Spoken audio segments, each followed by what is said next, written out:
네, 안녕하세요. 2021년 한국 기본소득 포럼 기본소득이 있는 복지국가로 가는 길 두 번째 날 기본소득 로드맵과 사회서비스 결합 방안 라운드 테이블을 시작하도록 하겠습니다. 저는 사회를 맡은 가톨릭대학교 사회복지학과 백승호라고 하고요. 오늘 세 분의 선생님께서 발표에 참여해 주셨습니다. 먼저 소개를 간단하게 드리겠습니다. 이선우 인제대 사회복지학과 교수님 오셨습니다. 그 다음에 이주희 이화여대 사회학과 교수님 오셨습니다. 예, 안녕하세요. 그 다음에 한희님 노동환경연구소 일과건강소장님 오셨습니다. 네, 오늘 이른 아침부터 소중한 시간 내주신 세 분 선생님께 감사드리고요. 유튜브 온라인 너머에서 기본소득 포럼을 지켜보고 계신 선생님들께 감사를 드립니다. 그러면 발표를 먼저 시작을 하도록 하겠습니다. 20분 전후로 해서 발표를 진행을 해주시고 그 다음에 패널 선생님들끼리 토론을 진행하면서 질문이 들어오면 그 질문들을 가지고 다시 패널 선생님들의 답변과 토론을 듣는 방식으로 진행을 하도록 하겠습니다. 그럼 먼저 인제대학교 이선우 교수님께서 장애인 복지와 기본소득을 주제로 간략하게 발표를 해주시도록 하겠습니다. 네, 안녕하세요. 장애인 복지와 기본소득을 발표하게 된 인제대학교 사회복지학과 이선우입니다. 사실은 이제 제가 이제 여기에서 발표를 해달라는 그런 제의를 받았을 때 한편으로는 망설이기도 하고 한편으로는 그동안 고민하고 했던 것들을 좀 같이 나눠볼 수 있는 기회가 되겠다라는 그런 생각이 들었습니다. 기본소득이 지금 이제 아주 급속도로 이제 쟁점이 되고 있는 상황이고요. 근데 이제 몇 년 전부터 기본소득이 약간씩 관심을 끌기 시작을 했었습니다. 장애인 복지계에서도 당연히 이제 거기에 대한 관심이 있었고요. 근데 장애인 복지계에서는 사실은 기본소득, 그러니까 일반적인 개념의 기본소득보다는 장애인을 대상으로 하는 기본소득을 도입을 하자라는 얘기를 많이 했었습니다. 근데 장애인을 대상으로 하는 기본소득이라면 결국은 지금의 이제 가장 많은 관심을 받고 있는 이제 소득보장제도가 장애인을 대상으로 하는 소득보장제도가 장애인 연금인데요. 네, 장애인 연금인데 그 장애인 연금을 지금 중증 장애인을 대상으로 해서 그리고 소득 기준이 어떤 일정한 수준 이하인 사람들, 소위 이제 우리가 중증 장애인의 하위 70%를 대상으로 해서 지금 지급을 하고 있는데 그러지 말고 모든 장애인에게 중증, 경증 할 것 없이 모든 장애인에게 그리고 소득 그런 것도 없이 다 지급을 하자라는 의미로 장애인을 대상으로 하는 기본소득 제도 도입을 주장을 일부 장애계에서 했었습니다. 저는 거기에 대해서 반대를 했어요. 왜 반대를 할 수밖에 없었느냐면요. 사실은 현재 장애인 범주에 들어와 있는 분들도 계시지만 장애인 범주에 들어와 있지 않은 분들이 사실 더 많은 실정입니다. 현재 우리나라의 장애인 인구가 등록 인구 비율이 한 5% 정도 되는데 WHO가 지금 제한을 하고 있는 장애 인구 비율이 15%입니다. 그러면 WHO와 비교를 해서도 3분의 1밖에 안 되는 그런 등록 장애인만을 대상으로 해서 소위 장애인 기본소득을 한다면 굉장히 사실 불공평한 거죠. 오히려 이제 이 장애인이 특권층이 되는 그런 상황이었습니다. 그래서 저는 거기에 대해서 결단코 반대한다고 할 수밖에 없었습니다. 그래서 이제 기본소득에 대해서 들으면서 이거야말로 그동안의 문제를 해결해 줄 수 있는 소위 장애인과 비장애인, 그러니까 사실 등록이 안 되는 장애인들도 상당히 많은 상황인데, 좀 전에 말씀드렸던 것처럼 WHO가 제안을 하는 거라면 적어도 인구의 10%는 더 장애인이 돼야지만 소위 혜택을 받을 수 있는 상황. 그리고 그러니까 저소득이에요. 저소득을 인증을 받아야만 그래서 지원을 받는 그런 상황이기 때문에 그 부분에 대한 문제를 한 번에 해결해 줄 수 있는 것이 기본소득이라고 생각을 했습니다.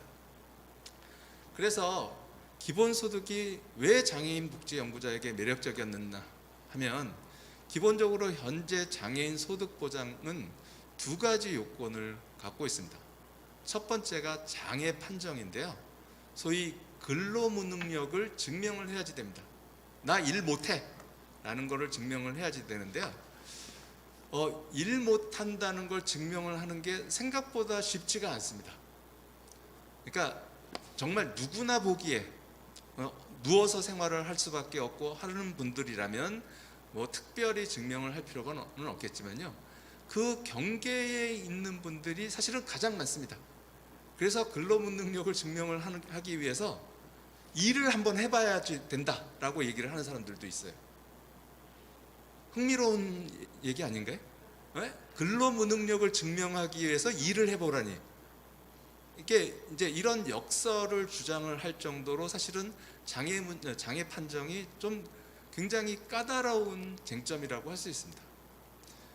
더군다나 사실은 사실은 근로무능력이 증명이 되면 정부에서 지원을 했던 그런 역사는 과거 영국의 엘리자베스 구빈법까지 올라가면 됩니다.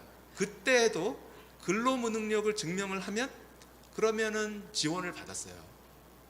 그런데 지금 21세기인가요? 지금 현재 더군다나 이제 우리나라는 소위 선진국이라고 얘기를 하는데, 일을 못한다라는 걸 증명을 하기 위해서 일을 막 열심히 해보려고 노력을 해야지 되는 그런 것들을 이제 생각을 하면서 이거 참 어렵구나라는 생각을 했습니다.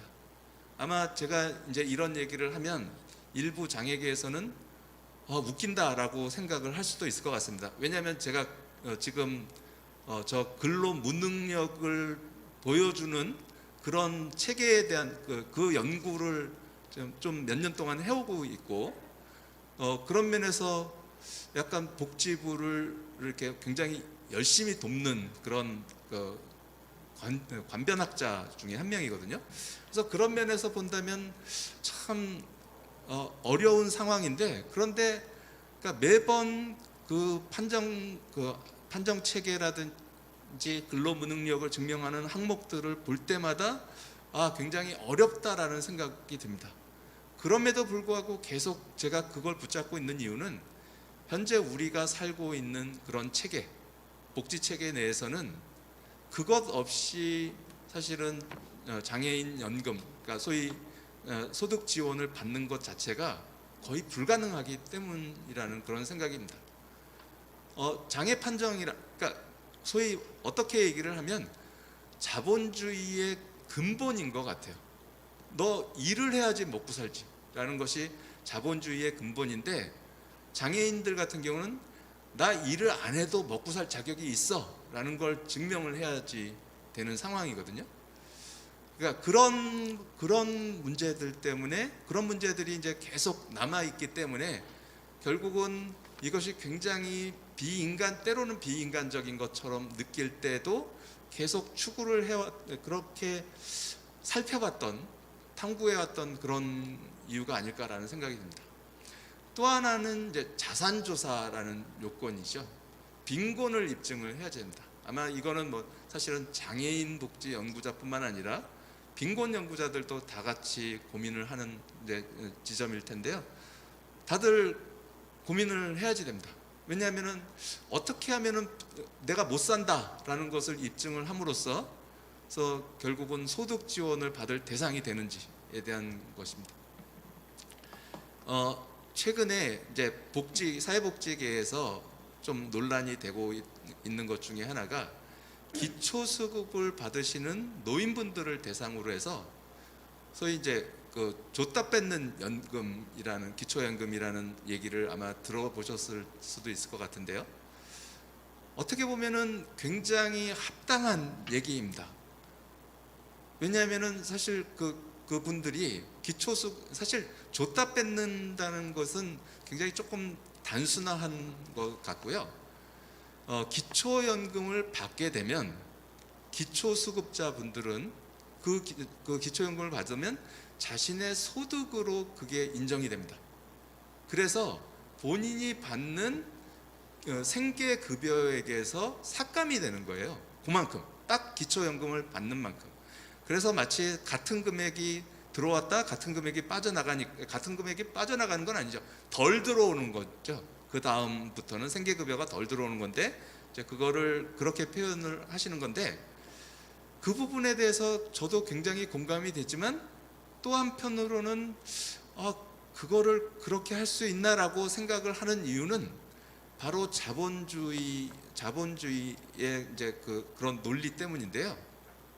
왜냐하면 기초수급을 하시는 분들뿐만 아니라 사실은 그 소위 국민연금을 받으시는 분들 같은 경우에 국민연금을 받으시는 분들 같은 경우에는 사실은 그러니까 기초수급자가 아니면 어차피 생계급여를 못 받기 때문에 추가로 받는 돈이 없는 상태거든요. 거기에 대한 그러니까 형평성의 문제가 발생을 하는데 흥미롭게도 장애인연금을 받으시는 분들은요, 이 장애인연금 수급액이 기초연금의 수급액하고 정확하게 같음에도 불구하고 그거는 소득으로 인정을 하지 않습니다.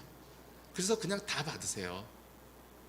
그러니까 이런 측면에서 도대체 빈곤의 입증이라는 게 뭔가, 그러니까 자산조사, 소위 소득과 재산조사를 어떻게 해야 되는가에 대한 이제 의문 같은 것들도 이제 끝없이 이제 남아 있는 그런 상태라고 할 수 있습니다. 그런데 그래서 이제 좀 전에 말씀드렸던 것처럼 소득 보장과 자산 조사라는 것 자체가 소위 자본주의 체제에서는 기여 기반 급여를 제외하면은 수급 자격의 판정을 위해서 자산 조사를 할 수밖에 없는 그런 상황이라고 할 수 있습니다. 소위 우리가 수당이라는 제도로 어떤 일정한 자격이 있는 경우에는 자산 조사 없이 지급이 되는 그런 이제 제도들이 있죠. 예를 들어서 아동 수당 같은 것들이 그런 대표적인 제도인데요. 그런 일부 제도 외에는 결국은 누구나 다 자산 조사를 해서 내가 가난하다는 것을 입증을 한 다음에야 지원을 받을 수 있다라는 그런 한계가 있다고 할 수 있을 것 같습니다. 장애 판정 역시 마찬가지로 앞서서 말씀을 드렸던 것처럼 엘리자베스 구빈법에서도 근로능력이 입증이 된 장애인에 대해서는 구조의 대상으로 인정을 했고, 근로일이라는 것 자체가 자본주의 체제의 근본 원칙인 그런 상황에서 소위 이제 저희의 고민은 장애인과 비장애인의 경계는 어디에 있는가라는 겁니다. 그래서 도대체 언제쯤이면 우리나라는 이 장애인 등록제에서 벗어나서 소위 장애인 인구가 현재 5%를 넘어서 10%, 15%가 될 수 있을 것인가 라는 그런 이제 고민이 드는 거죠. 소득 보장 제도에 있어서. 그러다가 기본소득의 매력이라는 것은 바로 이 부분이었습니다. 기본소득 자체가 모든 국민에게 무조건 지급을 한다고 합니다. 그래서 빈곤을 입증할 필요도 없고 근로무능력을 판정을 받을 필요도 없는 상태가 되는 거죠. 그래서 게다가 이제 기본소득 급여액이 최저생계비 이상의 시민으로서 살아가기에 적합한 수준 이상으로 주자라고 하는 제도이니까 굉장히 괜찮은 것 같습니다. 더군다나 이 서구 복지 국가에서도 장애급여 같은 경우는 사실은 일반적으로 저소득층에게 지급하는 공공부조보다는 높은 수준이지만 사실은 그렇게 높은 수준 같지는 않습니다. 미국의 경우, 미국을 복지국가라고 하는 건 조금 어불성설이지만 미국 같은 경우에 장애급여가 일반적으로 한 1,000불 되거든요. 월 1,000불 정도면은 사실은 그것과 월 100만 원이면은 생각보다 굉장히 적게 준다라는 느낌이 들 수밖에 없는데, 그러니까 이제 그런 식으로 장애급여라는 것 자체도 그렇게 높은 수준이 아니기 때문에 기본소득이 상당히 매력이 될 수 있을 거라는 생각이 들었습니다. 그런데 들으면서 사실은 기본소득에 대해서 읽고 들으면서 기본소득이 이게 한계가 있나? 라는 생각이 드는 거는, 사실은 어떻게 보면 모든 문제를 소득보장의 문제로 이렇게 처리하는 것은 아닌가 라는 그런 느낌이 들었습니다.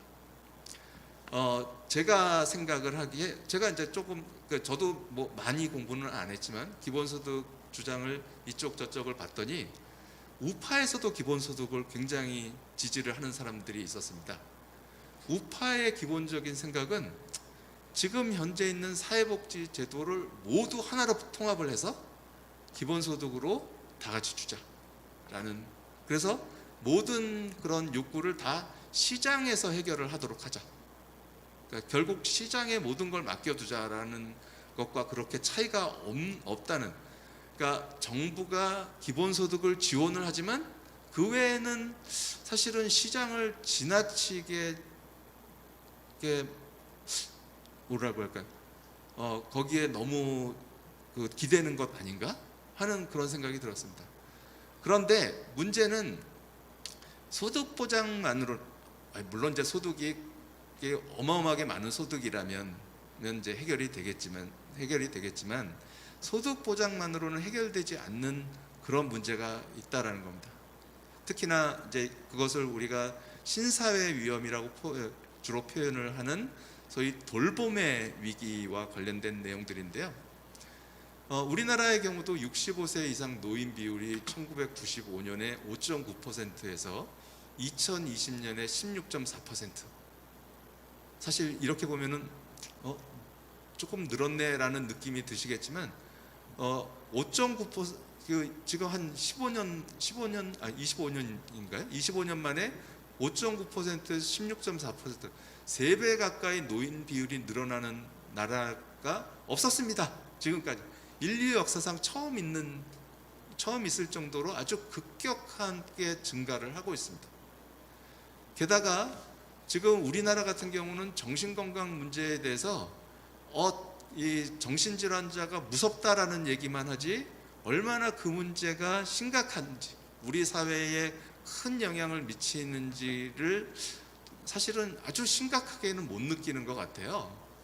그럼에도 불구하고 최근에 이 코비드-19 이후에 그러니까 질문을 이제 여러 국가에서 질문을 했었는데, 정신건강이 가장 심각한 건강 문제라는 그런 내용에 대해서 동의한 비율이 우리나라는 27%였습니다. 이웃의 일본이 14%이고 이탈리아가 사실은 코비드-19 때문에 처음 아주 고생을 많이 했던 나라인데 거기도 10%밖에 안 되는데, 대한민국은 27%나 정신건강이 심각한 문제라고 인식을 할 정도로 굉장히 커지고 있습니다. 게다가 노인 장기요양 지출 같은 경우에 2017년에 5조 4천억에서 2021년 10조 8천억에 이르기까지 요양 지출이 굉장히 급증을 하고 있고요. 장애인 활동 지원 역시 2021년 올해 1조 5천억이었고요. 아마 곧 2조 이렇게 넘어갈 것을, 더군다나 이 1조 5천억은 중앙정부의 예산이고요. 지방정부의 예산까지 포함을 하면 이미 2조가 넘은 상태입니다. 그러니까 이런 식으로 이 서비스, 소위 소득 보장만으로는 해결이 되지 않는 그런 문제들이 급격하게 증가를 하고 있다라는 겁니다. 그래서 제가 이제 여기에 계신 여러분들이 많은 노력을 해서 만드신 기본소득 로드맵을 좀 봤었는데요. 그걸 보면서 도대체 기본소득 후 국가는 사회서비스 공급에서 어떤 역할을 하는 것으로 설정을 하시는 건가 라는 거에 대해서 사실은 한편으로는 궁금하기도 하고 한편으로는 약간 걱정이 되는 그런 측면이 있었습니다. 기본소득 로드맵에 보면 보편적 사회 서비스를 확대하자라고 주장을 하고 계시는데, 그런데 이제 그러면서 사실은 보편적 사회 서비스를 확대한다라는 것 자체가 사실 좀 전에 보여드렸던 것처럼 예산이 이렇게 이제 지금 현재 상태로도 사회 서비스에 들어가는 예산이 늘어나고 있는 상황에서 기본소득에다가 그렇게 많은 재원을 들이고 나면 도대체 어떻게 노인, 장애인 돌봄, 정신건강 서비스에 필요한 재원을 어떻게 추가로 확보할 수 있을 것인가 하는 것에 대한 솔직한 걱정이 됩니다. 그것이 이제 첫 번째 걱정이고요. 두 번째 걱정은 사회 서비스 공급에서 국가의 역할은 무엇인가? 아까 처음에 좀 전에 말씀을 드렸었던 것처럼 사실 기본소득이 지나치게 시장에 의존하려고 하는 것은, 시장에 많은 것을 맡기려고 하는 것은 아닌가라는 걱정이 되면서, 사실 저 같은 사람은 그렇다고 해서 뭐 다 공공이 다 해야 된다, 국가가 다 책임져야 된다라고 하는 그런 입장은 아닌데, 이미 그 북유럽에서도 드러난 것처럼 지금 국가가 모든 걸 다 하지는 않고 있거든요. 그런데 그럼에도 불구하고 국가의 역할이라는 것이 굉장히 중요하다라는 생각을 하고 있는데, 도대체 이 기본소득 로드맵에서는 국가의 역할은 무엇일까라는 것에 대한 좀 걱정이 들었습니다. 그래서 혹시 단순한 재원으로서의 소극적 역할을 생각을 하는 것은 아닌가? 과연 사회 서비스 제공자로서의 적극적 역할은 전혀 생각할 수 없나 하는 그런 고민이 들었습니다. 결국은 국가의 역할을 고민을 하게 되는 건 결국 사회 서비스의 공공성 문제 때문인데요.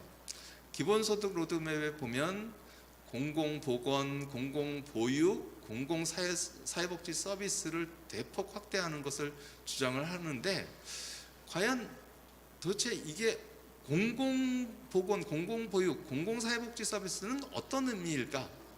정부가 직접 운영을 하는 걸 얘기를 하는 것일까? 아니면 지금도 많이 하고 있는 민간 위탁인 것인가? 라는 생각이 듭니다. 그러니까 공공보육이나 특히 공공사회복지 서비스 쪽은 지금 민간 위탁이 상당히 많은 그런 상태입니다.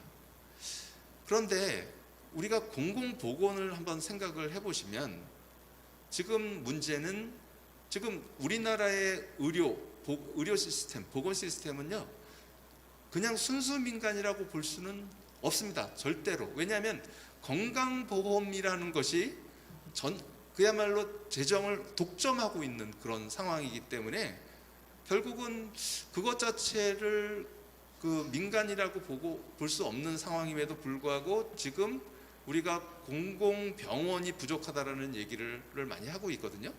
그렇다면은 그거는 사실 민간에 위탁하겠다라는 뜻 같지는 않고 직접 운영을 하겠다라는 의미 같은데, 그런 경우에 공공, 그 다음에 보육시설에 있어서의 공공, 아니면 사회복지 시설, 기관에 있어서의 공공이라는 게 도대체 뭘까라는 그런 의구심이 좀 많이 들고 있습니다. 그래서 물론 저도 뭐 거기에 대한 답이 있는 건 아니지만, 도대체 기본소득 로드맵에서 생각하는 공공성의 기준, 공공이라고 계속 얘기를 하지만 공공성의 기준은 무엇인지, 또 누구를 위한 공공성인가, 서비스 이용자를, 때로는 그런 생각도 듭니다. 서비스 이용자를 위한 공공성인지 아니면 서비스 종사자를 위한 공공성인지, 모두를 포함하는 공공성인지도 그 혼동이 되는 이런 공공성이라는 것에서 생각을 하면서 과연 기본소득에서는,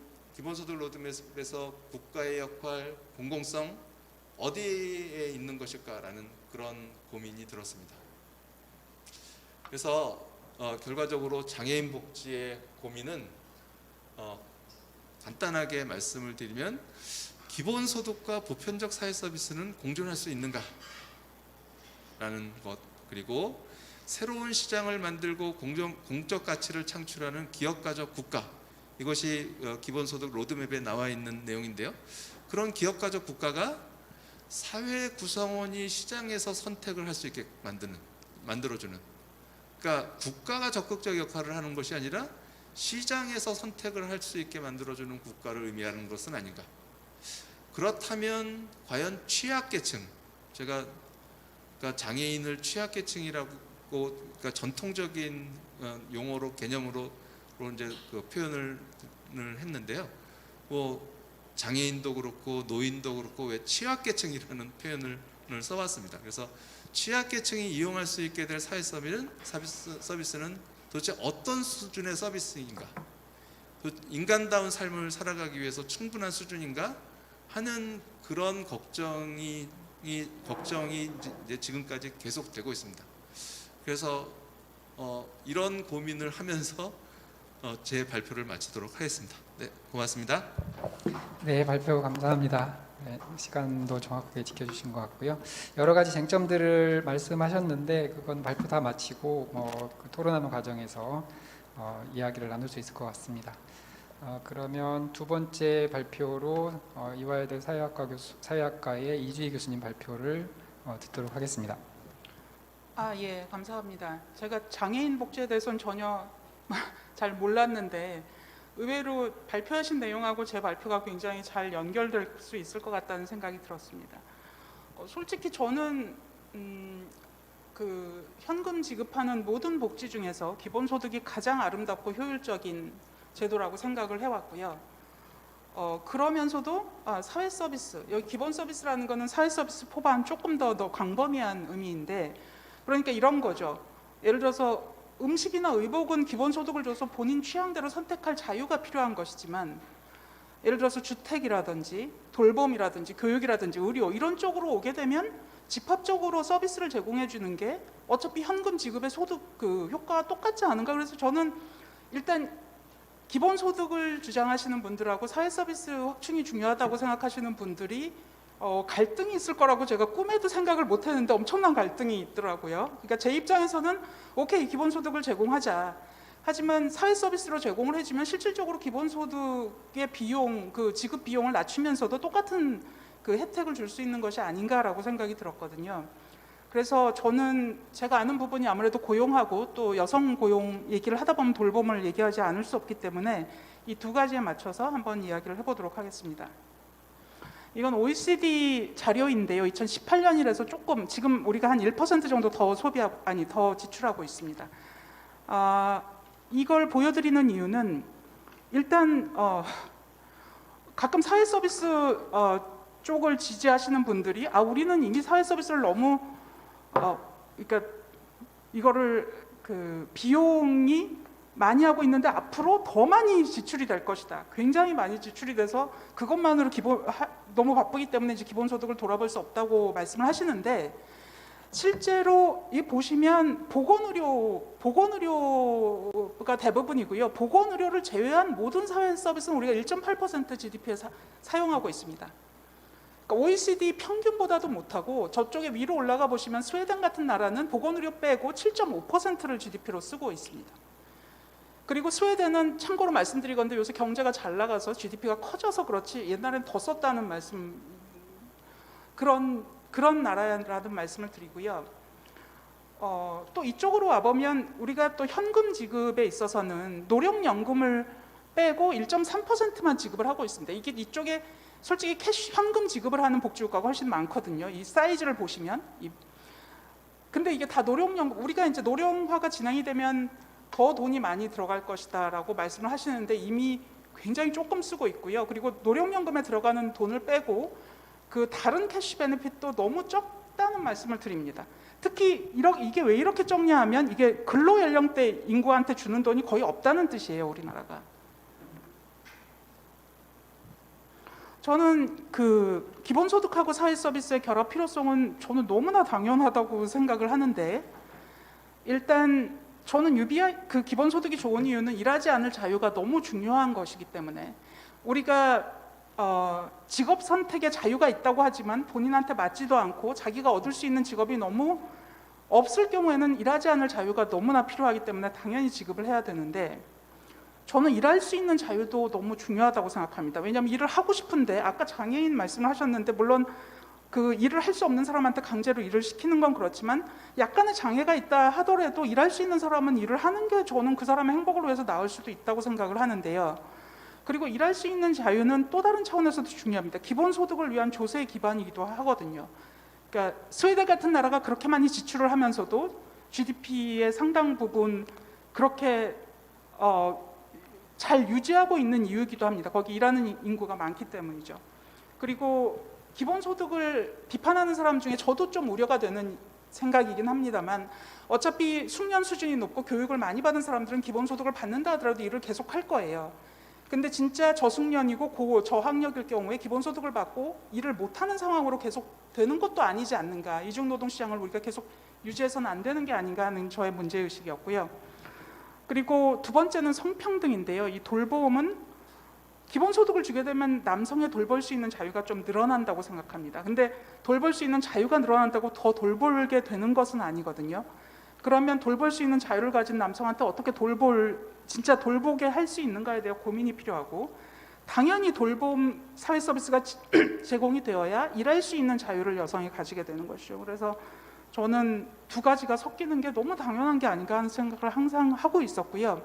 이건 옥스퍼드 핸드북 오브 웰페어 스테이트인가 거기에 나온 자료인데 보시면 밑이 가로축이 이제 평등입니다. 그러니까 오른쪽으로 갈수록 굉장히 평등한 나라들이고요. 오른쪽에 위로 갈수록 평등하면서 고용률이 매우 높은 나라들입니다. 보시면 우리가 늘 들어왔듯이 스웨덴 같은 경우에는 사회 서비스가 거의 캐시 베네핏하고 거의 비슷한 수준이기 때문에 굉장히 고용률이 높은 나라에 속하는 거죠. 평등적이기도 하고. 그래서 저는 스웨덴이 사회 서비스를 많이 제공하니까 우리도 사회 서비스만 해야 된다라는 의견에 반대합니다. 보시다시피 스웨덴은 사회 서비스를 많이 제공하는 것이 아니라 사회 서비스도 많이 제공하고 현금 지급도 굉장히 많이 하는 나라라는 거죠. 그래서 둘 다 많이 하는 나라다. 그 나라가 가장 고용률이 많구나. 이 정도 정보를 우리가 알 수 있는 겁니다. 그래서 사회 서비스를 하기 위해서 현금 지급을 하지 말자라는 것도 조금 어떤 한 명만 보시는 게 아닌가 하는 생각이 들었습니다. 파레스가 기본소득이 착취랑 배제, 그러니까 배제라는 거는 보통 이제 복지 수준, 임금이 고임금인 곳에서는 저숙련 노동자들이 그냥 복지수당이나 근근히 받아가면서 하는데 어떤 착취랑 배제를 동시에 극복할 수 있는 것이라고 이야기를 하는데요. 제가 볼 때 기본소득은 배제의 위험이 좀 남아 있습니다. 그러니까 노동시장에서 배제되고 진짜 굉장히 능력이 높은 사람만 사회에서 본인들이 성취할 수 있는 걸 성취할 수 있을 위험성이 약간 있기 때문에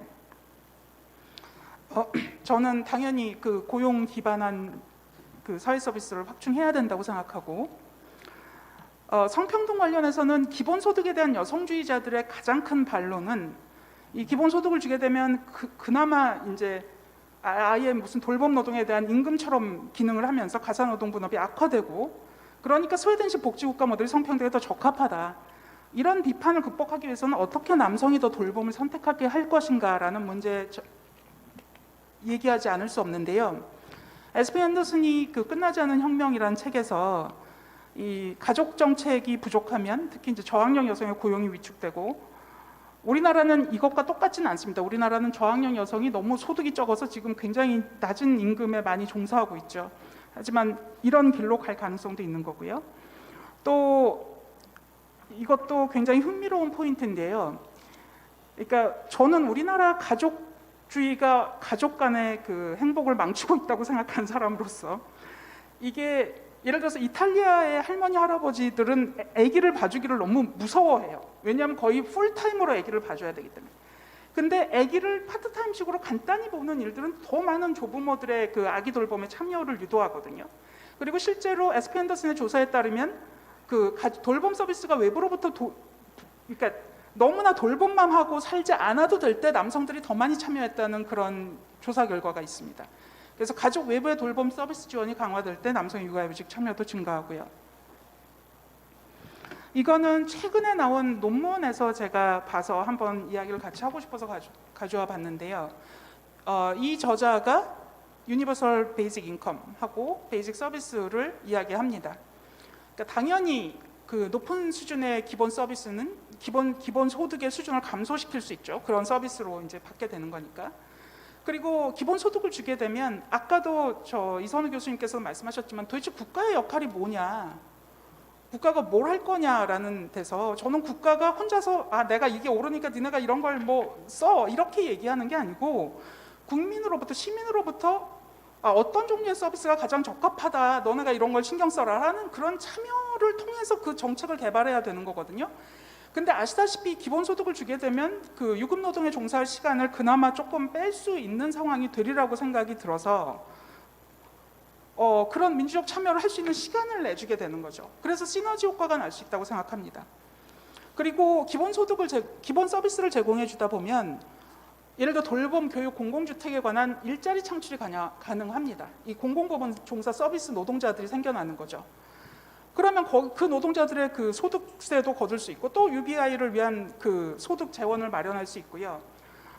또 다른 차원에서 우리가 개인적으로 시장에서 구매하다 보면 그게 뭐 환경 친화적으로 생겼는지 뭔지 잘 모르는데 국가가 종합적으로 공공 서비스를 생각해낼 때는 예를 들어서 주택을 짓는다 하더라도 조금 더 환경 친화적인 자재를 쓴다던가 환경 친화적인 방법을 쓴다던가 아니면 노동자가 더 떨어져 죽지 않을 방식으로 일을 하게 규제를 할 수도 있는 거고요. 그래서 환경 친화적으로 생산된 공공 서비스 제공도 가능하게 됩니다. 물론 이게 자동적으로 가능하다는 건 아닙니다. 그게 어떤 정권이 들어서느냐에 따라서 달라질 수 있고 어떤 정권은 뭐 환경 서비스, 환경 친화적으로 생산하는 게 뭐가 중요해 이렇게 생각하는 정권도 당연히 있을 수 있죠. 그러면 이건 자동적으로 가능하지는 않게 됩니다. 그래서 이 저자는 기본소득이 원칙이기도 하고 결과이기도 한 걸 이렇게 얘기했어요. 환경 보호를 해야 된다. 그러니까 욕구 충족하고 분배 정의는 저는 연결된 일이라고 생각합니다. 아까 말씀해 주셨는데 장애인의 욕구가 도대체 뭐라고 생각하느냐. 어떤 장애인은 일을 안 하는 것일 수도 있겠고 어떤 장애인은 일을 하는 것일 수도 있을 거거든요. 그러면 그 서비스를 두 개 다 섞어서 해야 되는 게 아니라 현금도 지급하고 서비스도 지급하고 그리고 저는 분배 정의에 있어서도 굉장히 중요하다고 생각하는 게 저는 이렇게 생각해요. 예를 들어서 음식하고 의복은 제가 돈 가지고 선택을 하는데 돌봄 서비스 그걸 시장에 놨게 되면 돈이 많은 사람들은 굉장히 뭐 예를 들어서 영어하는 고학력 외국인을 고용해서 아이들을 교육시킬 수도 있고 영어 유치원에 보낼 수도 있고 뭐 아주 극도로 부자인 사람들이 그런 일을 하는 것까지 우리가 어쩔 수 없습니다만 중산층을 커버하는 모든 노동 인구가 예를 들어서 좀 평준화된 기준을 가진 아이들한테 유기농 음식도 먹이고 그 굉장히 훌륭한 교사한테 받을 수 있는 보육시설, 유치원시설에 그걸 국가가 제공해 줄 때 분배 정의가 저는 그러니까 더 확산될 수 있다고 생각하거든요. 그리고 민주적 지배구조라는 것도 굉장히 중요한 기준으로 말씀하셨는데 저는 어떤 면에서 이게 가장 중요하지 않을까도 생각을 합니다. 그러니까 지금까지는 국가가 생각해서 시혜적으로 이런 서비스가 필요하니까 너네가 와서 써. 그 서비스가 좋든 나쁘든 아무튼 가서 써야 되는 거였다면 저는 시민이 참여할 수 있어야 되는 거죠. 말씀하셨지만 장애인이 뭐가 필요한지는 장애인이 가장 잘 알지 않겠습니까? 예를 들어서 저는 조금 있으면 이제 늙어서 장애인이 될 수도 있지만 아직까지는 그렇게 심각한 장애가 없어서 제가 생각하는 거 근데 이게 대부분의 공무원들이 생각하는 거랑 마찬가지일 거거든요. 왜냐하면 장애인 공무원은 그렇게 많지는 않은 것 같아서 그래서 민주적 지배구조 굉장히 중요하다고 생각을 합니다. 이것도 굉장히 흥미로운 데이터인데 사회복지 하시는 분들께서 더 많이 말씀해 주셨으면 좋겠다고 생각합니다. 이거 굉장히 흥미로운데 이게 뭐냐 하면 총 지출이에요. 사회복지. 보시면 프랑스가 1등입니다. 그 다음에 미국이 있어요. 미국은 총 지출이라는 면에서는 21등입니다. 그 총 지출이 그 밑에 파란색, 진한 파란색이에요. 그러니까 조금 쓰죠, 미국이. 근데 프랑스는 순지출이라는 면에서도 1등입니다. 이게 순지출은 뭘 뜻하느냐 하면 그러니까 우리가 국가가 직접 돈을 쓸 수도 있지만 그러니까 너네한테 세금 공제해 줄게 뭐 사부분에서 이런 거 이용해 그러면서 세금을 못 받으니까 국가의 지출이거든요. 근데 그게 순지출로는 나타나지 않죠. 그런 걸 되게 많이 한다는 소리거든요, 미국은. 그래서 저 허연 부분이 저렇게 길고 허옇고 좀 파란 부분이 그래서 그러니까 국가가 거두어들이지 못하는 소득은 미국이 2등이에요. 그러니까 스웨덴보다 미국이 돈을 더 쓰고 있는 겁니다. 스웨덴은 7등으로 쓰지만 그것도 제가 말씀드리지만 스웨덴은 고용 인구가 많고 그래서 저 밑에 보시면 넷 텍스 이펙트라는 게 나오거든요. 그러니까 스웨덴은 텍스로 또 더 많이 걷어들이는 거예요. 그러니까 많이 쓰지만. 그래서 총 지출이 10등입니다. 그리고 경제가 너무 잘 나가서 저 정도로 쓰고 있다는 말씀 다시 한번 드립니다. 그러니까 우리가 국가가 돈을 안 쓰더라도 사부분의 시민은 돈을 써야 돼요. 보육을 국가가 잘 안 해주면 어디 가서 구해와서 돈을 내고 시장 임금을 줘야 되는 거죠. 그런데 한번 생각해 보세요. 스웨덴의 평균, 이거 SP 앤더슨의 말입니다. 평균적인 시민하고 미국의 평균적인 시민은 똑같은 돈을 쓸 거예요. 아마 보육이나 뭐 기타 등등이. 하지만 평균적이지 않은 시민은 어떻게 될 것인가? 평균적인 소득을 못 얻는 시민은 스웨덴에서 훨씬 더 잘 살 수 있는 거죠. 그런 면에서 저는 이 두 가지가 섞여야 된다는 게 너무나 당연한 일처럼 여겨지고요. 이 결합 방안에 대해서는 이거는 저의 뭐 짧은 식견으로 얘기할 수 있는 건 아니고 앞으로 기본소득 네트워크나 또 다른 사회복지 연구하시는 선생님들께서 같이 많이 한번 생각을 하면 좋겠다 이런 차원에서 일단 그냥 제가 생각한 바를 간단히 말씀드리면 저는 노동연령대 인구에 대한 현금 지원이 너무 적다고 생각합니다. 이게 대부분 돌봄에 종사하는 여성들, 최저임금만 받고 사는 사람들, 그러니까 노동연령대 인구한테 지원하는 그 현금 지원 거의 없는 나라에서 시작은 부분 기본소득으로 하겠죠. 그런 식으로 확대는 돼야 될 거라고 생각하고요. 적극적 노동시장 정책하고 공보육 관련 사회 서비스는 당연히 확충되어야 한다고 생각합니다. 그 기본 서비스 재원 마련을 위해서는 스웨덴이 하는 방식인데 공적소득 이전 급여에 대해서도 세금을 좀 더 많이 부과해도 더 많이 주고 더 많이 부과해도 좋겠다고 생각했고 이거는 나중에 좀 의논을 해보겠지만 저는 사회보험을 싫어하지는 않고 또 전국민 그 말은 잘못됐지만 전국민 고용보험도 좋다고 생각을 하지만 지금 고용보험에 들어가는 인구가 비정규직이 50% 40%대입니다. 그래서 얼마나 지금 그 노동시장에 있는 위장된 자영업자 프리랜서들이 여기에 포괄될 수 있을지 의문이고 문제는 뭐냐면 그 전국민 고용보험 해준다고 해서 그거 3개월이나 6개월 받으면 돈 끊어지는 거거든요. 그러니까 마치 이거를 주고 우리는 할 일을 다 했다 이렇게 생각하는 건 전 정말 아니라고 봐서 그 고용보험에 그렇게 지원을 하는 방식 어차피 돈이 많으면 거기도 지원하고 여기도 지원하면 좋겠지만 저는 기본소득 방식으로 좀 재편되면 좋겠다는 희망사항이 있고요. 그리고 GDP 대비 5%, 아까 보셨다시피 스웨덴 거의 7, 8% 쓰는데 의료 빼고 5% 정도 지출은 목표로 해야 되지 않는가라고 생각을 했습니다. 그리고 사회서비스 분야에서는 지금 이선우 교수님께서 또 말씀해 주신 건데 우리나라는 보통 다 민간 위탁 방식으로 해서 노동자를 민간에서 고용하게 되고 비정규직이 많고 이런 상황인데 국가가 직 고용하고 거기 종사하는 사람들의 노동 조건과 임금에 대해서도 평균 이상으로 그 OECD 평균 수준은 가야 되지 않을까 하는 생각을 하고 있습니다.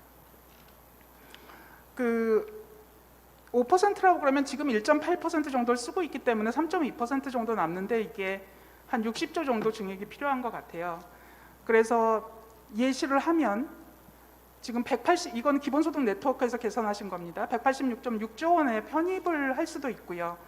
저는 만 8세 미만 아동 기본소득을 지금 30만 원에서 15만 원으로 물론 공보육 거의 무료인 공보육을 다 제공한다는 가정하에서 그리고 지금 아동수당을 50만 원 주자는 의견도 나오고 있는데 저는 뭐 그것도 좋은데요. 어차피 부분기본소득을 이 안에 따르면 부모가 60만 원 받게 되고 아동수당으로 75만 원 받기 때문에 그것보다 더 많이 받게 되는 아니라고 말씀드리고 싶습니다. 그리고 아까 예산 절약 방안도 말씀을 드렸고 그 고용료를 제고하는 거는 근로소득세에 추가 수입이 있기 때문에 저는 굉장히 뭐 그것도 좀 열심히 할 필요가 있다고 생각을 하고요. 이게 적극적 노동시장 정책은 뭐냐면 고용 안정 서비스나 직업 훈련 같은 거가 있고요. 그거 말고도 굉장히 다양한데 스웨덴이 지금 최근에 2017년에 1.75%, 25% 쓰는 걸로 나오는데 이 나라가 원래 2%도 넘게 쓰던 나라입니다. GDP가 경제를 발전을 잘하면 좀 줄어드니까요, 저 포션이. 우리나라는 굉장히 안 쓰는 나라입니다. 미국보다 낫다는 게 그렇게 자랑할 일인지는 잘 모르겠고요. 그래서 저는 제가 저렇게 써놓은 거는 어차피 그런 형태로 되겠지만 이제 그 전국민 고용보험을 하는 여러 가지 방법이 있는데 기초 보장을 해주고 임의가입으로 실시하는 나라들도 있기 때문에 저는 그 적극적 노동시장 정책에 대해서 어차피 직업 훈련을 하게 되면 현금 지급도 할 수 있게 되니까 지금 우리가 공공고용 서비스가 0.04%를 쓰는데 이게 독일이나 덴마크도 0.4% 우리보다 10배 정도 더 쓰고 있거든요. 그리고 건강이나 장애를 가진 청년층에 특화된 직업 지원 서비스 같은 것도 할 수 있는 거고요. 장기 실업자 특화된 서비스도 할 수 있는 거고, 그리고 고용보험 밖에 제가 볼 때는 전 국민이라고 하지만 진짜 다 들어올 수 있을지는 비정규직의 사례에 비추어 의구심이 들기 때문에 이 사람들을 위한 서비스도 할 수 있다고 생각합니다. 전 적극적 노동시장 저출은 스웨덴이 2% 남짓 유지했던 나라인데 1% 정도는 해야 되지 않을까 하는 생각을 하고 있습니다. 이거는 우리 돌봄 그 보육인데요. 보육에서 서비스로 되는 그 포션이 우리가 지금 2분의 1밖에 안 됩니다. 저기 고사회 서비스 그리고 고고용률 국가들에 비해서. 뭐 그걸 다 떠나서라도 굉장히 적습니다. 솔직히 한 2배는 늘릴 필요가 있다고 여겨지고요. 그래서 얘가 저는 국공립 보육시설 지금 한 20% 안팎인가요? 50% 이상으로 확대가 필요하다고 여겨지고요. 제가 저걸 왜 100%라고 안 하냐면 물론 불가능하기도 하지만 사회적 경제에서 사용할 수도 있고 뭐 개인의 자유도 어느 정도 보장을 해줘야 되는 거기 때문에 그리고 기본소득 네트워크의 안에서는 양육수당이 우리나라가 지금 아동수당도 주고 양육수당 그 국공립 그 보육서비스 시설을 이용하지 않는 사람들에 대해서는 양육수당도 주고 있는데 이것도 저는 여성 고용에 별로 바람직하지 않고 이렇게 두 개로 나눠서 운영할 필요는 전혀 없다고 생각이 들어서 통합할 필요가 있지 않을까 하는 생각을 해봤습니다. 우리가 그 아동수당을 주는 게 가장 좋다라고 물론 그걸 안 주는 것보다는 주는 게 훨씬 좋은데요.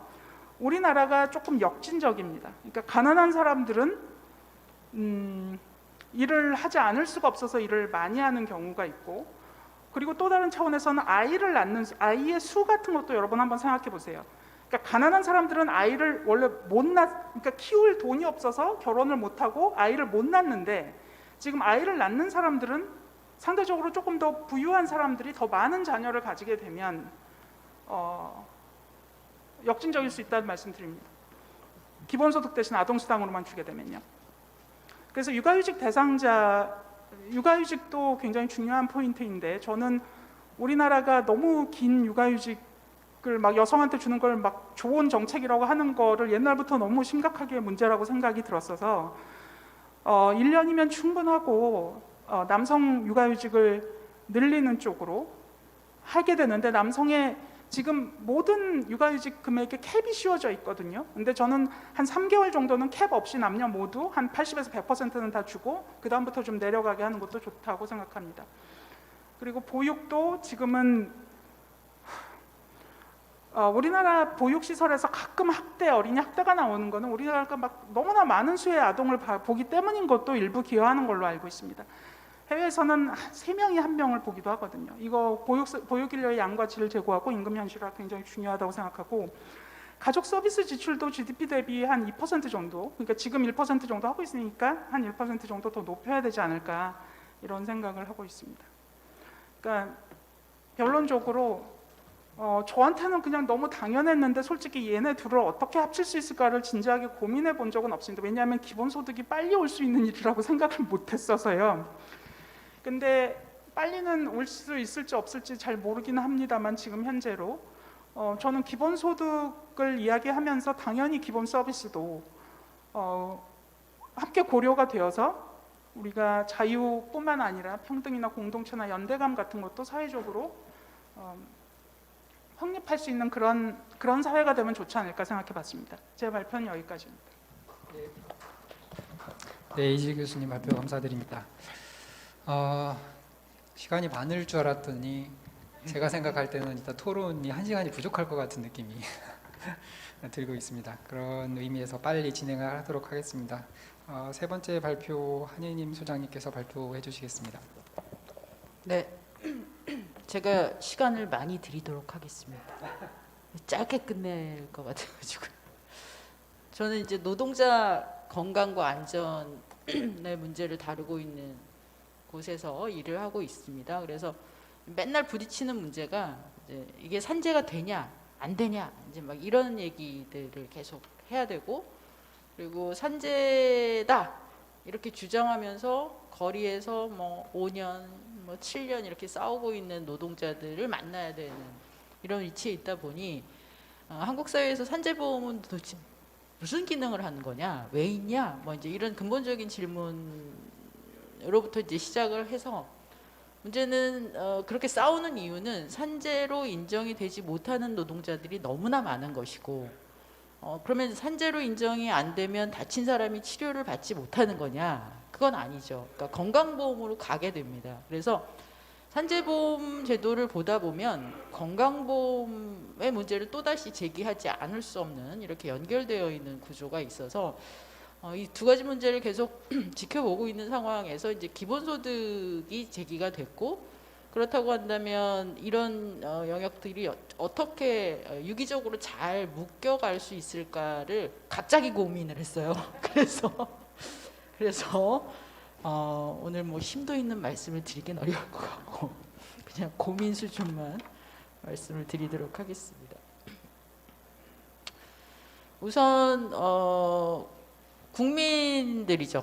지금 막 갓 태어난 영아부터 최고령자까지 이렇게 질병이나 사고로 이제 사망에 이르기도 하고, 또 노동력을 손상받기도 하고, 또 고통 속에서 살아가야 되는, 또 완치되는 경우도 있지만, 그래서 우리나라 국민 사망 원인 뭐 쭉 보시면 1위가 암이고요, 압도적입니다. 그리고 2위가 이제 순환기계 질환이고, 뭐 심근경색, 뭐 협심증 이런 것들이겠죠.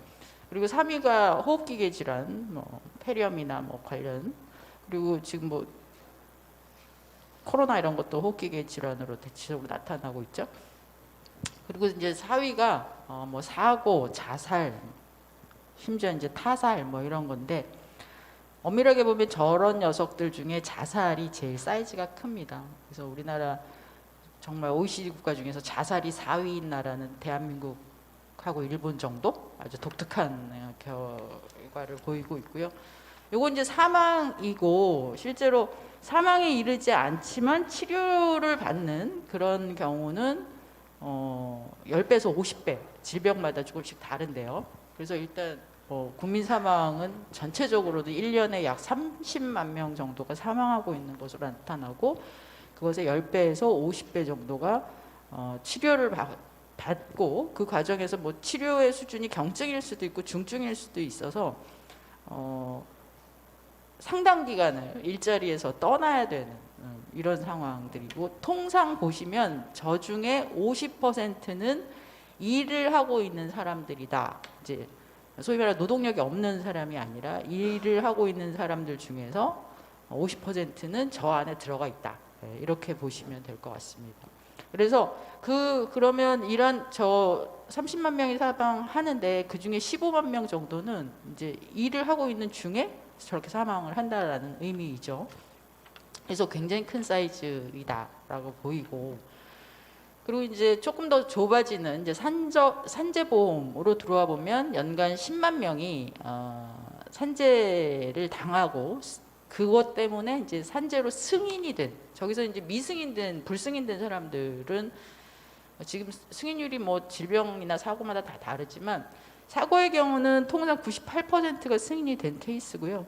질병 같은 경우에는 승인율이 지금 20%에서 30%? 질병마다 다르지만 평균 그 정도 된다라고 보시면, 저기서 또 이제 제외된 사람들 되게 많죠. 특히 내가 산재가 되느냐 안 되느냐 이런 것조차 모르고 그냥 직업성 질병이나 직업성 사고로 손상을 입고 계시는 분들도 계시고, 또 적극적으로 했으나 불승인이 돼서 막 열받아 계시는 분들도 계시고, 그런 사람들이 다 빠지면 실제로 지금 저 통계도 드러난 규모는 실제 규모의 10분의 1 정도밖에 되지 않는다라는 많은 선행 연구가 있습니다. 그래서 연간 10만 명, 그리고 약 2,000명 정도는 사망을 하고 있는 것으로 나타나고 있습니다. 자, 그래서 이제 사망을 하거나 장애가 남거나 완치되거나 이제 이런 구조인데, 그러면 저 건강보험을 이용하고 있는 사람들이나 또 산재보험을 이용하고 있는 사람들이 사망을 하면 유족이 발생을 할 것이고, 노동력을 잃으면 이제 먹고 사는 문제가 생길 것이고, 또 치료비 부담도 있을 것이고, 이제 이런 문제에 당면하게 되죠. 자, 그러면 각 보험의 보장성 수준과 그 한계를 좀 보자면, 건강보험하고 산재보험은 결국 이제 치료비와 휴업급여의 제공에서 차이가 납니다. 치료비는 비슷해요.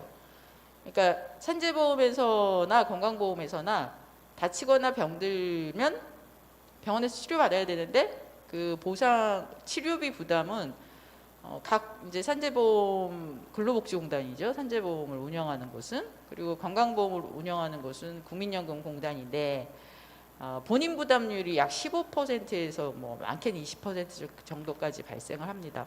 특히 산재보험 같은 경우에는 약간 보장성이 높고요.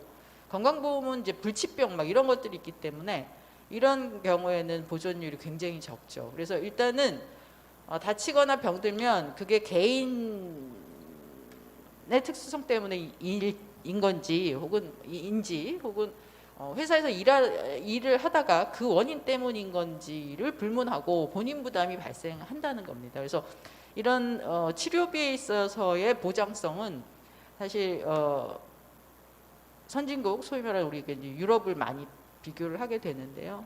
동유럽 빼고 나머지 유럽 지역과 비교해 보면 보장성은 훨씬 떨어진다. 거기는 뭐 95% 이상 보험에서 이제 보전을 해주고 있죠. 근데 뭐 그것도 문제지만 핵심적인 것은 휴업급여가 있느냐 없느냐라는 것이 큰 차이입니다. 건강보험에서는 휴업급여가 없죠. 그래서 개인 질병으로 뭐 암에 걸리거나 뭐 장기적으로 치료를 받아야 되는 사고를 당하게 되면 뭐 답이 없는, 그래서 실제로 요즘에는 그런 휴업급여를 주는 사보험들이 또 많이 나오더라고요. 그래서 그런 걸 이용하시는 분들도 계시는데 결국은 손실이죠. 공적보험의 보장성이 제일 크다라는 건 뭐 누구나 다 알고 있는 것이고, 그나마 다행인 것은 산재보험에서는 휴업급여가 제공이 됩니다. 그래서 평균 임금의 70%가 보장이 됩니다. 그래서 그나마 낫지만 둘 다 상당히 그래서 건강보험에서의 이제 핵심적인 문제는 다른 나라에는 있는데 우리나라에 없는 거, 대표적으로 상병수당이라고 얘기할 수 있습니다. 그래서 코로나19를 겪으면서 지금 보건복지부나 행정안전부에서는 2023년에는 건강보험에 상병수당을 도입하겠다라는 의지를 보이고 있어요. 근데 이제 그 규모가 비중의 설계가 어떻게 될 것이냐 하는 것이 지금 쟁점으로 있는 상태이고요. 많은 논의가 진행되고 있습니다. 그럼에도 불구하고 건강보험이나 산재보험에 또 사각지대에 놓여 있는 많은 계층들이 존재를 하고 있는 상황이다. 이런 문제를 좀 제기할 수가 있겠습니다. 저는 산재보험의 보장성을 강화하는 문제도 굉장히 중요하지만 우리나라 노동자들이 길거리에서 뭐 5년, 7년 이렇게 농성을 하면서 산재로 승인해 주세요. 이거를 하는 실질적인 이유 중에 하나는 나는 회사에서 일하다가 병든 거야 라는 주장을 하는 굉장히 정의로운 권리 주장의 의미도 있겠지만 사실은 먹고 살 수 있는 방법이 없기 때문이거든요. 남겨져 있는 유족의 이제 뭐 아이들도 어리고 막 이렇다면, 그래서 싸울 수밖에 없는 그런 이제 구조적인 문제가 있는데, 이미 선진국에서는 다 상병수당이 들어와 있죠. 그래서 거의 대부분 6개월 지급, 막 무기한 지급, 1년 지급 막 이렇게 돼 있는데, 대체적으로 아주 중병이라 할지라도 6개월 안에는 정리가 됩니다. 사망을 하든지 아니면 치료 중지가 되든지 완치를 하든지. 그래서 저런 정도만 지급이 되어도 굉장히 훌륭하지 않겠냐. 그럼 길거리에서 정말 농성하는 노동자들 다 없어질 거다, 이런 생각을 하고 있습니다. 그래서 조금 욕심을 내서 이제 다른 영역까지를 포괄 하면 사실은 사회보장제도의 뭐 대표적인 4가지 영역, 그러면 건강보험, 뭐 국민연금, 고용보험, 그리고 이제 산재보험 이렇게 얘기를 하게 되는데 일단은 그 복지사각지대를 현존하는 시스템을 개편을 해서 복지사각지대를 좀 최소화하는 노력이 필요하겠죠. 그래서 전국민 고용보험 얘기가 나왔는데 지금 우리나라 고용보험 제도는 되게 형편이 없습니다. 보장성이 너무 낮아서 이게 고용보험으로서의 기능을 할 수 있는 정도냐를 얘기하기에 굉장히 창피한 수준이죠. 그래서 핵심적으로는 세 가지예요. 고용보험 제도에서의 변화되어야 될 지점은. 그래서 아까 선생님 말씀하셨던 것처럼 뭐 두세 달 주면 끝나는 이게 무슨 얼어 죽을 고용보험이냐 이제 이런 얘기 하게 되는데 그것도 고용보험 몇 번 냈냐 뭐 그거에 따라서 달라지기도 하고 소득 보장률도 50% 수준에 못 미치고 뭐 이러니 굉장히 깝깝한데 그래서 취업되는 그날까지 소득 보장이 이루어져야 된다. 그리고 요즘 청년 실업이 굉장히 많은데 한 번도 취업한 적이 없어가지고 고용보험료를 내지 못하면 고용보험 대상이 아니에요. 근데 청년 실업자들 어떻게 해요? 청년 이미 유럽에서는 다 저렇게 하고 있죠. 취업되는 그날까지 그리고 사회 초년생이 한 번도 고용보험료를 내지 못했다 할지라도 실업급여를 받게 되는 그런 것이죠. 그리고 더 큰 문제가 이제 우리나라는 자발적 실업이 아니니까 해고가 돼야 돼요. 무조건. 그래야 또 고용보험료를 받을 수. 근데 내가 이 회사가 그지 같아가지고 괴롭히고 막 때리고 막 이러면 관둬야 되잖아요. 근데 그만두질 못해요. 갈 곳이 없으니까 실업급여도 못 받죠. 그래서 자살이 굉장히 많이 늘어나는데 최근 자살 사례들을 다 보면은 회사를 그만둘 수가 없는 구조.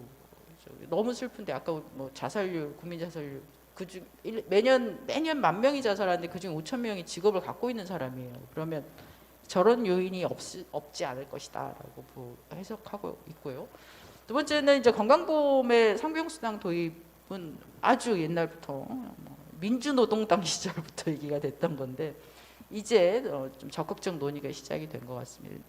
그래서 영유아나 학생 그리고 전업 가사 전담자, 실업자 뭐 이런 경우에도 대체소득이 휴업급여가 상병수당이 제공돼야 된다라는 것이고 이건 아직 안 들어와서 지금 어떻게 설계가 될지 예측하기가 없습니다. 그리고 그 노후의 소득보장 우리나라 노인들의 빈곤율이 또 OECD에서 가장 높은 것으로 알려져 있고 그로 인해서 자살률 또한 1위로 계속 수년간 확인이 되고 있는데 결국 기초연금이 아니라 이제 먹고 살 수 있을 정도의 국민연금이 제공이 돼야 되는데 문제는 거기에서 이제 빠져 있는 사람들이죠. 그래서 저소득자라든가 실업자라든가 구직 포기자 등은 국가에서 보험료를 대납하는 뭐 이미 이제 유럽은 저렇게 하고 있죠. 그리고 이제 아까 얘기가 됐던 아동수당도 뭐 현물로 할 거냐 말 거냐 서비스로 할 거냐는 뭐 쟁점이 있을 수 있지만 저는 반드시 있어야 된다라고 보고 그리고 본인 부담률 5% 이내로 줄여야 된다. 지금 15% 20% 되는 거 문제다라는 말씀을 드릴 수가 있을 것 같고요. 그럼에도 불구하고 이 복지사각 지금 5가지 제가 제기하고 있는 복지사각지대 최소화 방안은 저렇게 가야 된다. 이미 저렇게 가고 있는 데가 너무 많다. 이런 이야기인데 그럼에도 불구하고 기본소득은 필요하다라는 생각을 해봤습니다.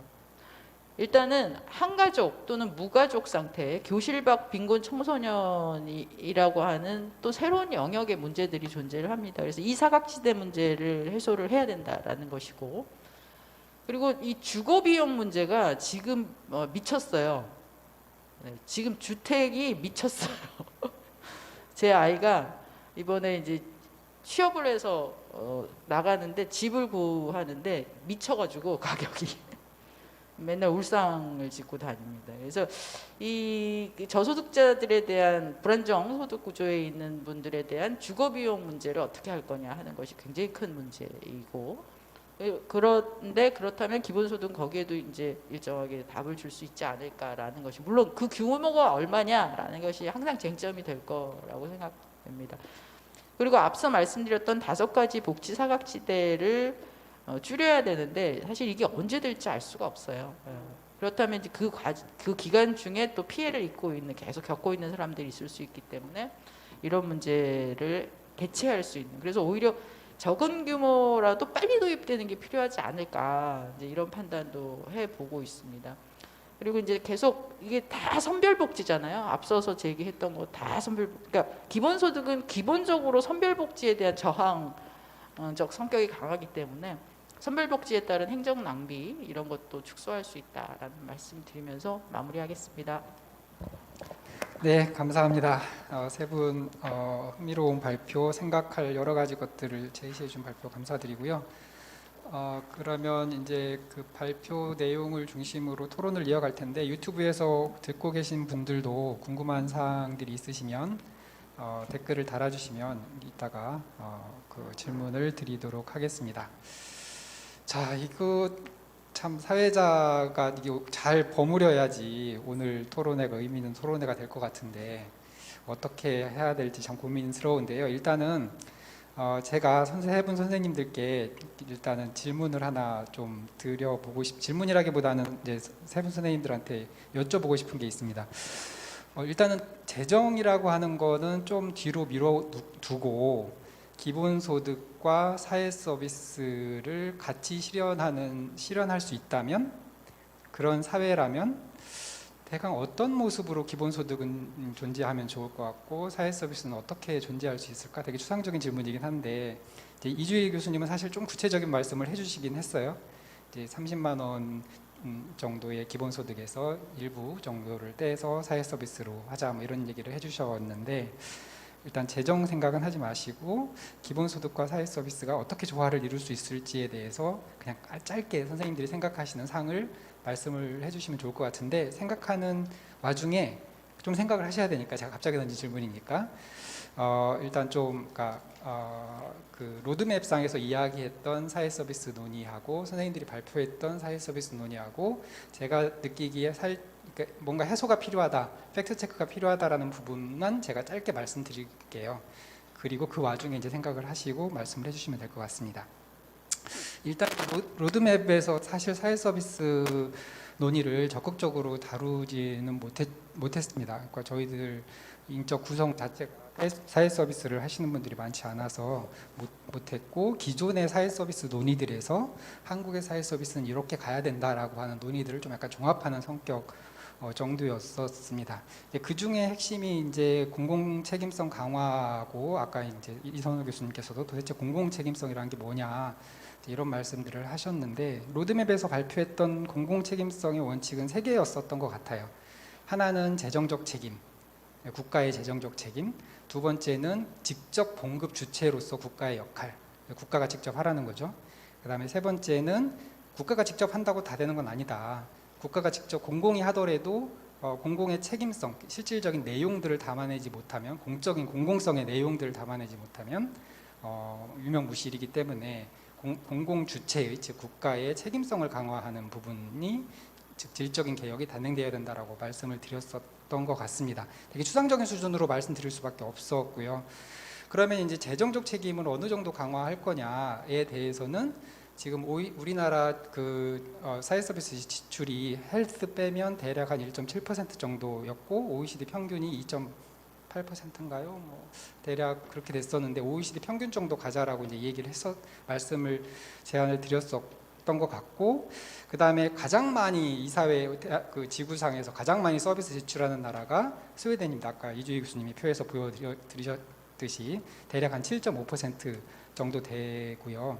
근데 스웨덴은 약간 독특한 게 하나 있어요. 2010년대 중반에 GDP의 1%를 어디에다 쓰냐면 사회서비스 GDP의 1%를 이주자 주거 문제에 씁니다. 그러니까 우리나라랑은 살짝 다른 문제죠. 그러니까 이주자 주거 문제에 이 GDP 1%를 쓰면서 사회서비스가 급증하는 시기가 2014년인가부터 있어요. 그거를 빼면 6.5%거든요. 그러면 우리나라랑 대략 한 5% 정도 차이 납니다.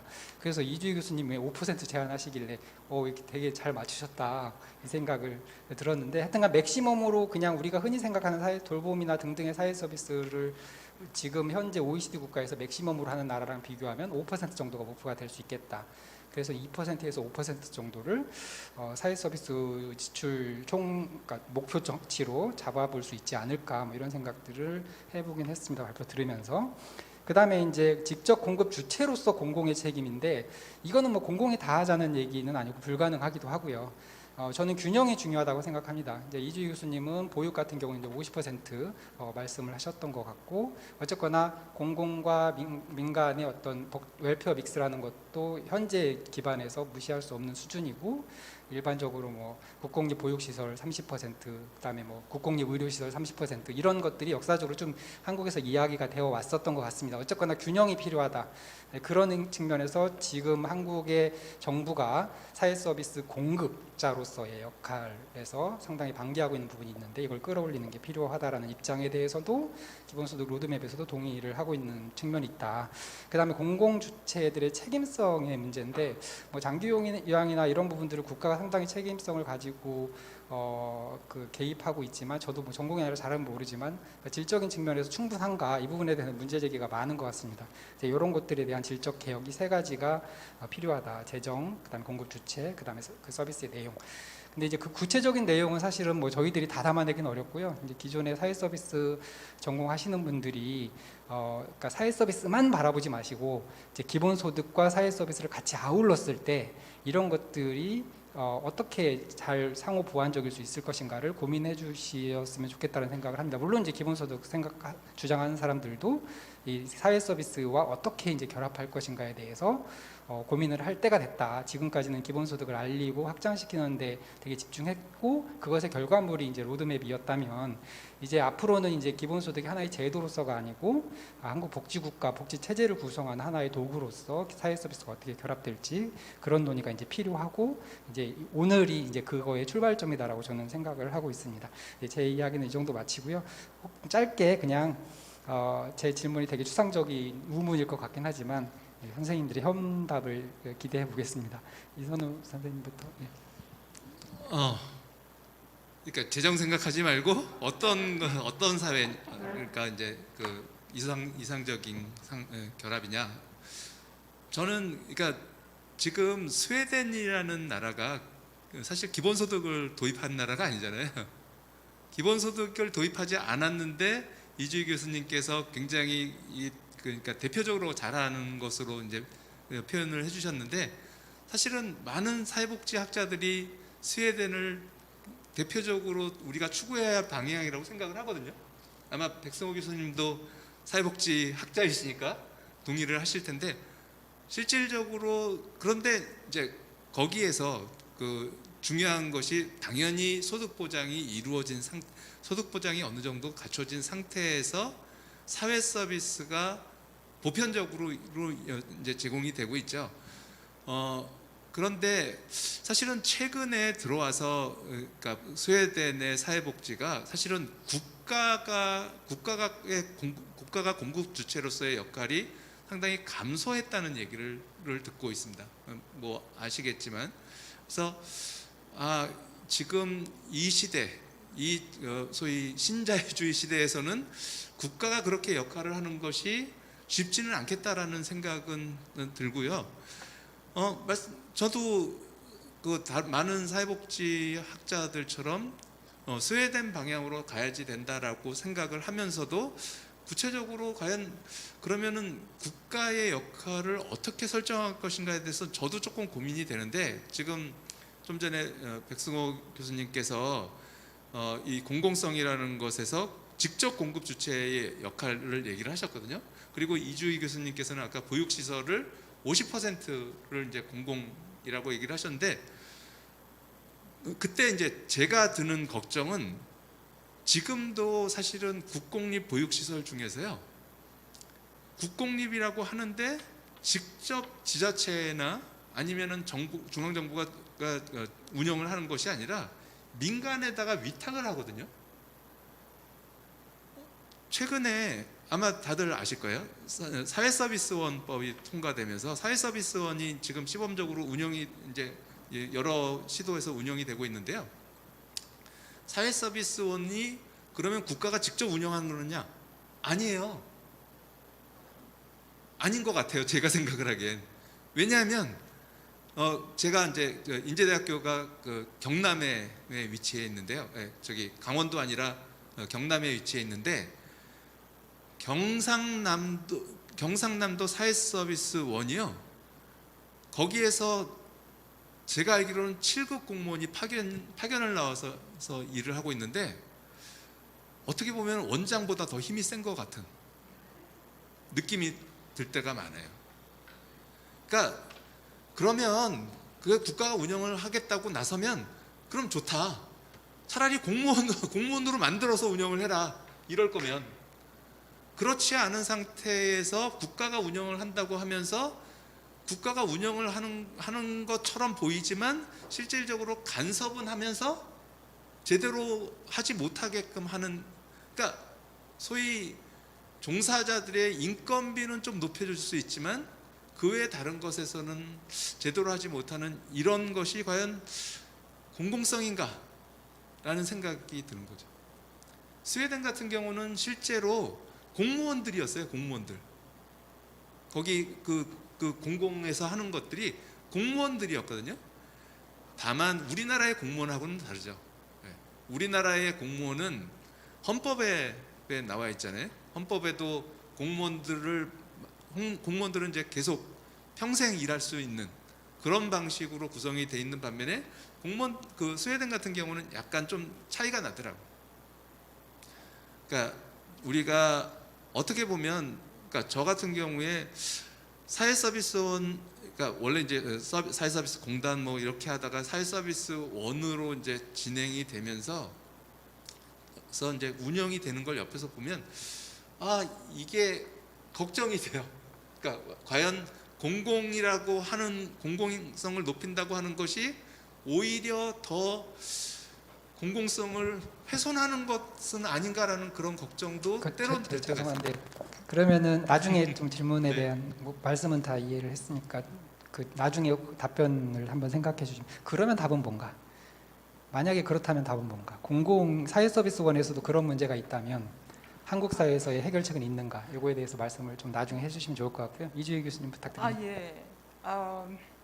일단 스웨덴 모델은 바람직한 모델이고 제가 뭐 좋다고 말씀드렸지만 스웨덴과 똑같이 되는 건 불가능하고 그렇게 될 필요도 없습니다, 솔직히.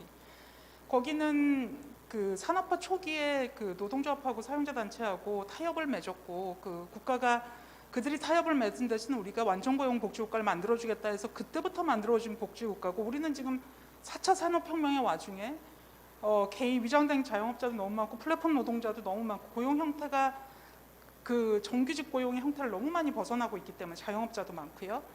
그래서 그 스웨덴에서 우리가 시사를 받을 거는 돈도 많이 주고 서비스도 많이 해주더라, 이것만 받아들이고, 저는 그 조금 우리한테 맞는 기본소득도 주고 기본 서비스도 하는 그런 훌륭한 복지국가를, 아까 재정 걱정하지 말라고 그러셨으니까 마음대로 얘기했대요. 한 100만 원씩 주고 그 뭐 여러 가지 보육시설 완벽하게 만들어서 진짜 돈 많아서 뭐 미국으로 유학 보내고 싶은 사람은 어쩔 수 없는 거지만, 저는 중산층까지 커버되는, 그러니까 하층민이 중산층과 거의 동일한 수준의 보육과 교육을 받을 수 있는 그런 나라, 그리고 건강 걱정하지 않고 의료 서비스 받고, 우리 또 그 산재 어마무시하고 아파도 계속 나와서 일해야 되고 질병수당 상병수당, 그러니까 너무 할 게 많은 거예요. 근데 저는 오히려 이런 걸 정말 기회로 삼아서, 어차피 뭘 해주고 있는 게 없잖아요.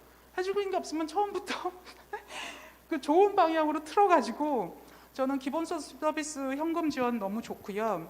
아까 말씀해 주셨는데 사회서비스원 제대로 안 되고 있는 걸로 알고 있는데, 원래 목표했던 것보다 훨씬 안 되고 있는 걸로 알고 있고, 저는 민간 위탁 너무 많이 하고요. 그럼에도 불구하고 그 국공립시설이 훨씬 좋아서 부모들의 선호도가 굉장히 높습니다. 굳이 따지자면 국공립도 나쁘다고 하지만 민간 시설보다 훨씬 나은 상태이고, 그런 면에서 저는 사회서비스원 같은 우회로를 선택하지 말고 한 50% 정도 남짓은 반은 적어도 국가가 책임을 지고, 왜 그걸 50%로, 왜냐하면 80%도 되고 100%도 되는 건데, 근데 100%가 된다는 건 부모로부터 부모의 자유를 뺏는 일이잖아요.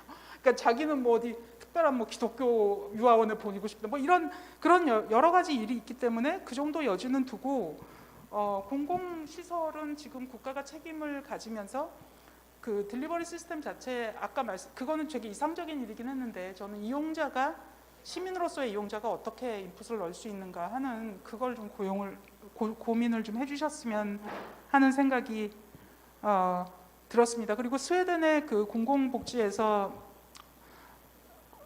돌봄 서비스 노동자를 전부 다 여성으로 고용을 하는 통해 스웨덴이 그 성별 직무 격리 극복에 엄청난 에러를 겪고 있다는 점 말씀드립니다. 네, 감사합니다. 한인 선생님. 네, 저는 이제 그 사회 서비스 영역에서 국가가 뭐 어디까지 할 거냐 이런 얘기하는데 지금 뭐 다 나가 있죠. 민간에게 나가 있고.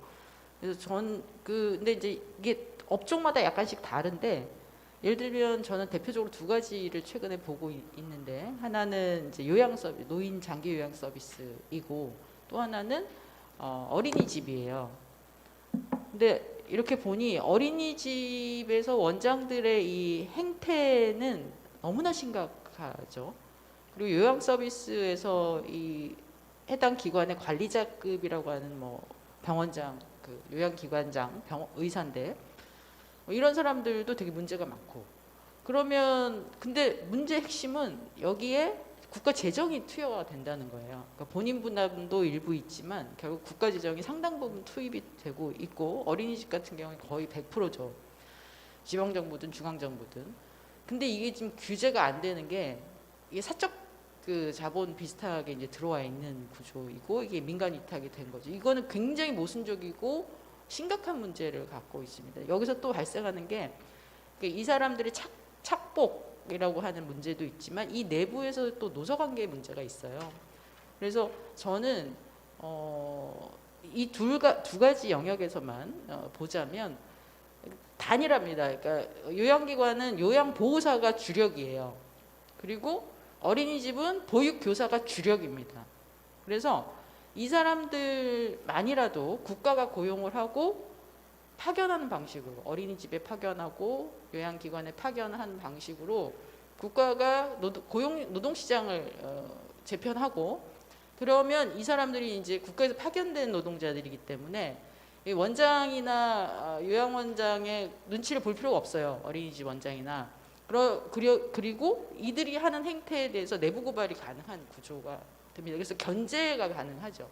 그래서 수천 개의 요양기관, 수만 개의 어린이집을 중앙정부가 혹은 지방정부가 다 일일이 평가하기 어렵다면 저는 이런 견제 시스템을 작동시켜서 불합리한 의사결정이라든가 착복 뭐 이런 문제들도 뭐 볼 수 있고 노동자들의 고용 안정과 또 이게 노동자들이 이렇게 조그마한 이런 어린이집이나 요양기관에 종속되어 있으면 실제로 제대로 된 서비스를 할 수도 없거든요. 부당한 지시를 다 감당을 해야 되고 그래서 이런 지금 국가가 다 소유할 수 없다면 근데 그것이 또 가장 바람직한지도 지금은 잘 모르겠어요. 국가를 순수하게 믿을 수가 없어가지고 그래서 이런 다양한 합리적 견제책을 두는 것도 하나의 방법이겠다라는 생각이고 그리고 기본소득과 사회서비스 결합 방안을 얘기하는데 뭐 오늘 대체적으로는 다 필요한 거 아니냐. 근데 이걸 어떻게 효과적으로, 유기적으로, 융합적으로 잘 설계할 거냐 하는 문제만 좀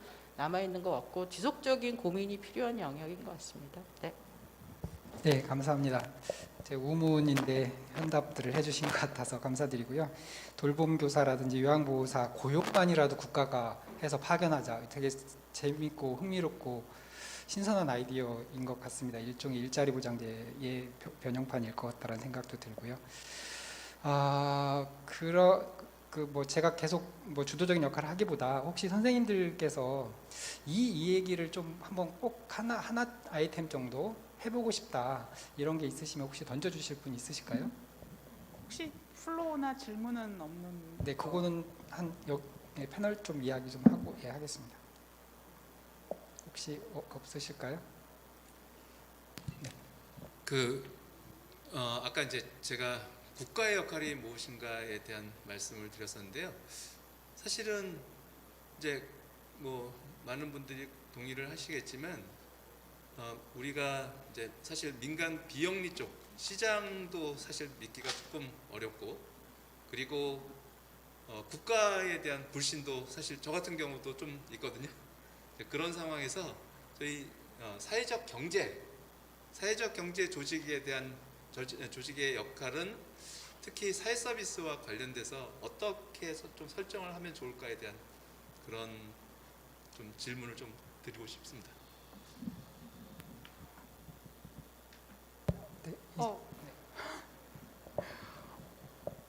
어, 저는 사회적 경제가 당연히 할 역할이 있다고 여겨져서 그 비중을 잘 찾아 나가면 좋을 것 같아요. 저는 사회적 경제 부분에서 좋은 보육의 모델을 만들어낼 수도 있고 민간의 창의력이 다시 국가로 들어오고 그럼 국가도 그걸 받고 또 서로 시너지를 잘 낼 수 있을 것 같고요. 그리고 저는 이 기본소득에 제가 매료된 것도 얘가 평등의 효과가 있으면서 자유를 침해하지 않는다는 거였거든요. 그래서 그 기본소득과 기본서비스, 사회서비스 지출의 그 포인트는 우리가 그 자유와 평등을 어떤 균형을 맞춰 나갈까인 것 같아요. 그 제가 미국에서 미국 교수들 중에 이제 스웨덴 모델이 좋다고 한번 갔다가 온 진보적인 교수들이 있었는데 이제 갔다가 와서 여기는 너무 경직적이라서 내가 살고 싶을지 모르겠다 뭐 그런 얘기를 하는 사람들도 있더라고요. 그래서 그 우려하시는 바가 국가가 모든 걸 하게 되면 예를 들어서 자유가 좀 훼손되는 측면이 분명히 있는데 근데 국가가 너무 안 하다 보니까 우리는 뭘 할 수 있는 자유 자체가 지금 훼손되고 있는 거고요. 평등은 물론이고. 그래서 저는 국가와 민간, 사법부와 민관, 그다음에 사회적 경제 그리고 그 자유와 평등 이 두 주제가 저는 이거는 뭐 제가 이게 좋겠다 이렇게 말씀을 드릴 수도 없는 거고요. 저는 이건 우리 시민이 그 민주적 소통을 통해서 거버넌스 구조를 통해서 계속해서 우리가 만들어 나가는 게 좋지 않을까. 그러니까 이런 자리가 마련된 것도 저도 장애인 복지에 대해서도 배울 수 있고 이런 의사소통을 하다 보면 생각보다 빨리 그런 균형점을 좀 찾아 나갈 수 있지 않을까. 그렇게 되면 좋겠다는 생각을 해봤습니다. 네, 혹시 한희님 선생님 말씀 없으시면 없으시면 질문이 하나 들어와서 이걸로 또 이어가도록 하고 사회적 경제 이야기도 뭐 이따가 또 다시 풀어보도록 하겠습니다. 이주희 교수님께 질문이 들어왔는데요. 일하지 않을 자유와 일하고 싶은 권리가 함께 보장되면서 사회 서비스와 기본소득이 함께 실행될 경우 기존 노동시장의 불합리성과 양극화 문제가 더 가중될 가능성은 없는지 궁금합니다. 지금 사회 서비스 현장에서도 영역별 문제가 다르고 고용 조건이 다른데 격차를 기본소득이 어떻게 해결할 수 있을지 궁금합니다. 라는 질문인데요. 네, 질문이 사실 잠깐 모호하긴 한데 혹시 답변 주실 수 있으실까요? 아니면 좀 생각하실 시간이 필요하실까요? 좀 생각해보고. 네, 그러면 아까 이선우 교수님께서 말씀하셨던 사회적 경제의 역할, 뭐 기본소득 논의하는 자리니까 기본소득과 사회적 경제의 역할로 제안해서 그냥 제가 말씀을 드려보면 사실은 사회적 경제라고 이야기하는 건 일종의 자율성인 거잖아요. 아까 이주희 교수님께서 말씀하셨던 자유의 다른 이름일 것 같은데 자율적이지만 좀 더 공동체적인 자율성이 발현되는 민간 영역의 활동이 아닐까 저는 이제 그렇게 생각이 들거든요. 그게 이제 우리나라처럼 사회적 경제와 관련된 법을 만들면 되게 관료화되기도 하지만 어쨌거나 이제 궁극적인 건 그런 거라면 기본소득이라고 하는 것들이 주어졌을 때 많은 사람들이 이런 그 공동체 활동일 수 있고 사회적 경제 활동일 수 있고 이런 것들에 참여할 가능성도 상당히 높아지고 그거는 단순하게 소득 보장으로서 끝나는 게 아니고 사회적 경제가 하는 일들이 주로는 결국은 시장에서 제공되지 않는 충족되지 않은 욕구들을 충족시키는 역할들을 주로 하게 될 가능성이 높죠. 물론 다 그런 건 아니지만 그런 측면에서 결국에 가서는 기본소득이 이런 논리로 사회 서비스의 확장과 같이 갈 수 있는 아주 좋은 모델이라고 저도 생각은 하고 있습니다. 네. 혹시 답변? 예, 제가 질문을 잘 이해했는지 모르겠는데 아무튼 이거 두 개가 합쳐지면 오히려 더 양극화가 악화되지 않을까 하는 질문이셨던 거죠? 네, 그런 것 같습니다. 예, 제가 질문을 완벽하게 이해하지 못할 수도 있다는 양해의 말씀 먼저 드리면서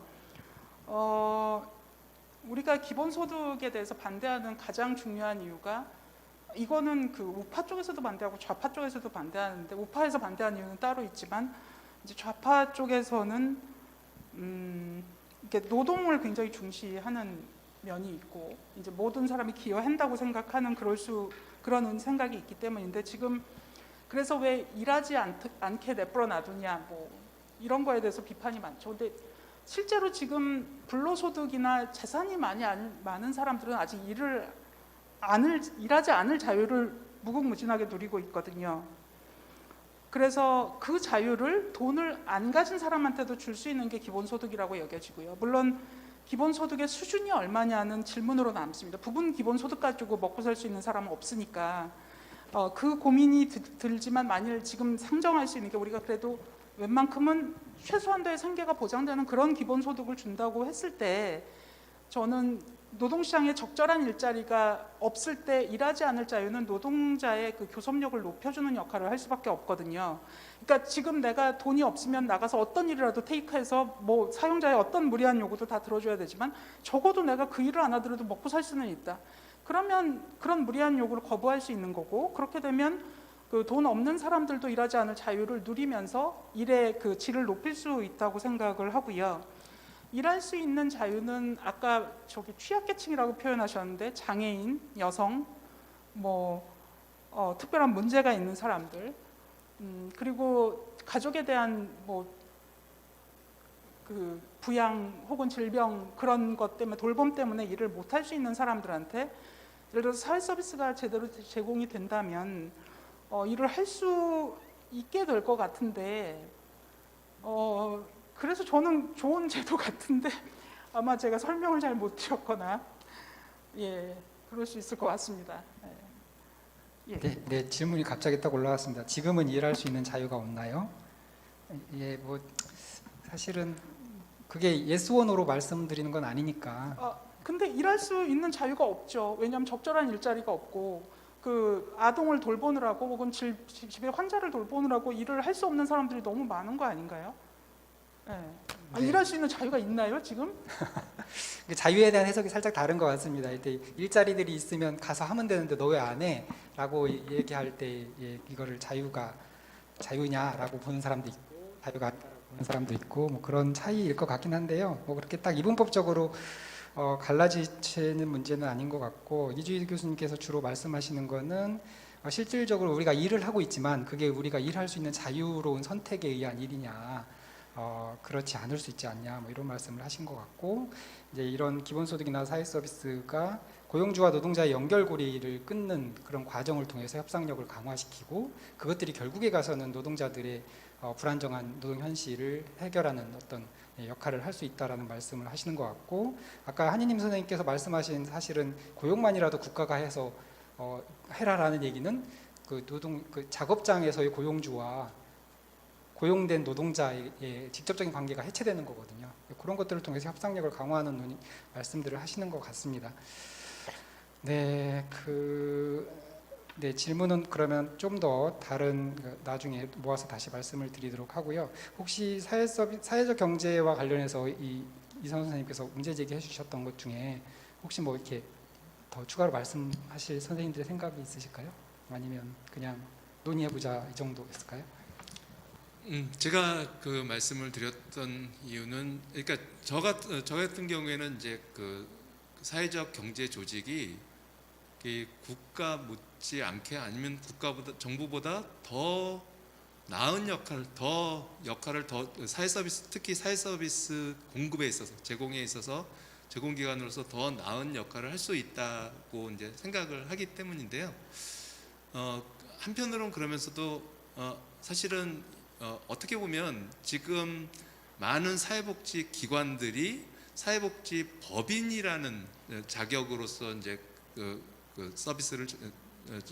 사회복지 서비스를 제공하고 있는데 사실은 기존의 사회복지 법인 역시 일종의 사회적 경제 조직이라고 볼 수 있음에도 불구하고 사실은 제대로 지금은 이제 역할을 제대로 못 하고 있다라고 제가 판단하는 가장 큰 이유가 아까 이주희 교수님께서 잠깐 언급해 주신 민주적 지배 구조인데요. 사실은 각각의 조직 내에서도 민주적 지배 구조가 굉장히 중요한 것 같습니다. 근데 안타깝게도 사회복지 법인 같은 경우에 그 민주적 지배 구조가 조성되지 않음으로써 지금 제대로 그 역할을 하지 못하는 것이 아닌가라는 그런 생각이 들어서 그래서 사실은 지금 제가 생각을 하기엔 사회복지 법인들보다 오히려 사회적 경제 조직이 더 가능성이 있는 것이 아닌가. 더 시민들에게 더 나은 서비스를 제공할 수 있는 그런 가능성이 더 열려 있는 것이 아닌가라는 생각이 들어서요. 네, 그쪽으로 더 좀 추구를 했으면 좋겠다라는 그런 생각입니다. 네, 감사합니다. 사회 서비스의 공공성과 관련해서 다른 대안을 말씀해 주신 것 같습니다.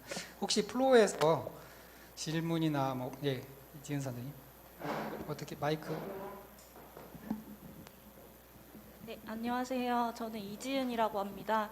오늘 발제 너무 잘 들었고 사실 기본소득과 어떻게 서비스를 결합하는 게 굉장히 중요한 것 같은데 어떻게 하면 좋을까를 항상 생각하고 있었는데 오늘 여러 가지 아이디어랑 그런 걸 들을 수 있어서 너무 좋았는데요. 특히 이주희 교수님 발표가 전 너무 인상적이었습니다. 특히 저도 이제 UBI랑 UBS가 그러니까 결합하는 게 더 좋다고 생각을 하는데 그 이유 중에 하나는 이제 생태적 측면에서 우리가 어떻게 사회적인 필요를 충족할 것인가, 그럼으로써 어떻게 우리가 덜 소비하고 적정한 수준에서 살 수 있을 것인가, 이 측면이 굉장히 중요하다고 생각이 들었고요.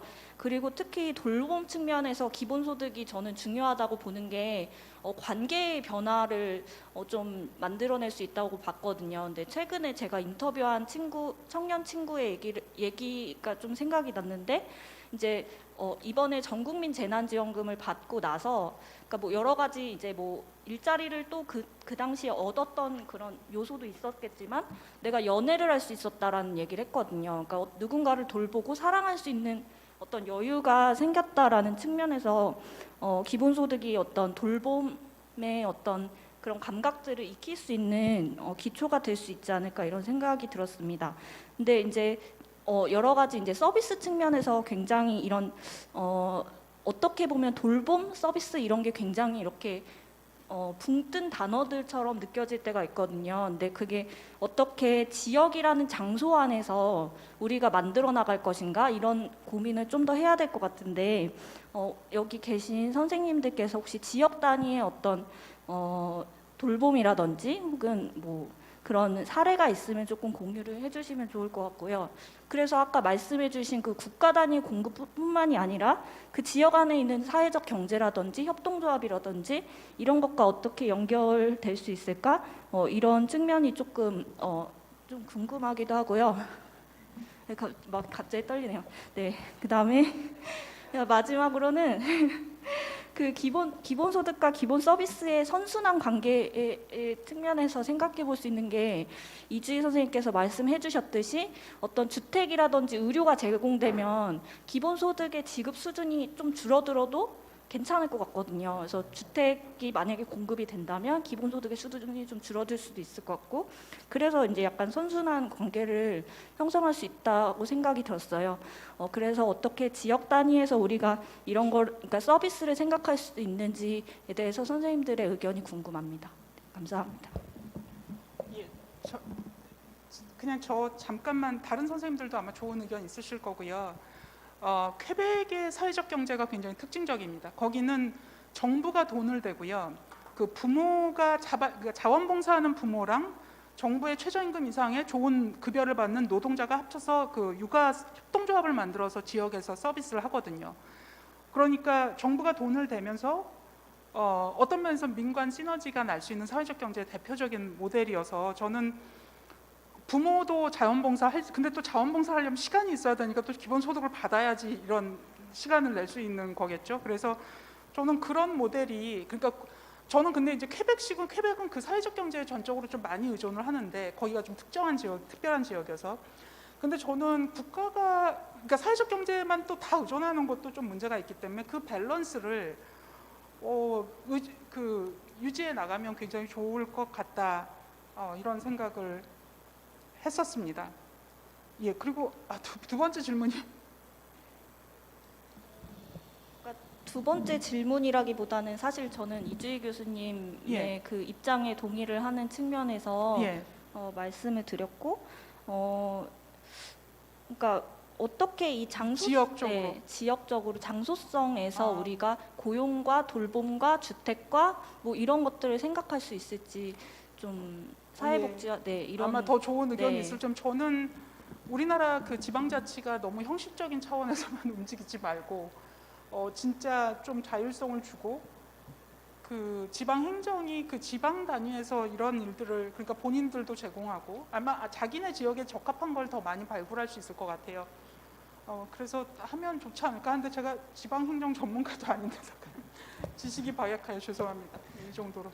네, 감사합니다. 혹시 다른 두 분 하실 말씀 있으실까요? 네. 글쎄 제가 그 지방에서 왔으니까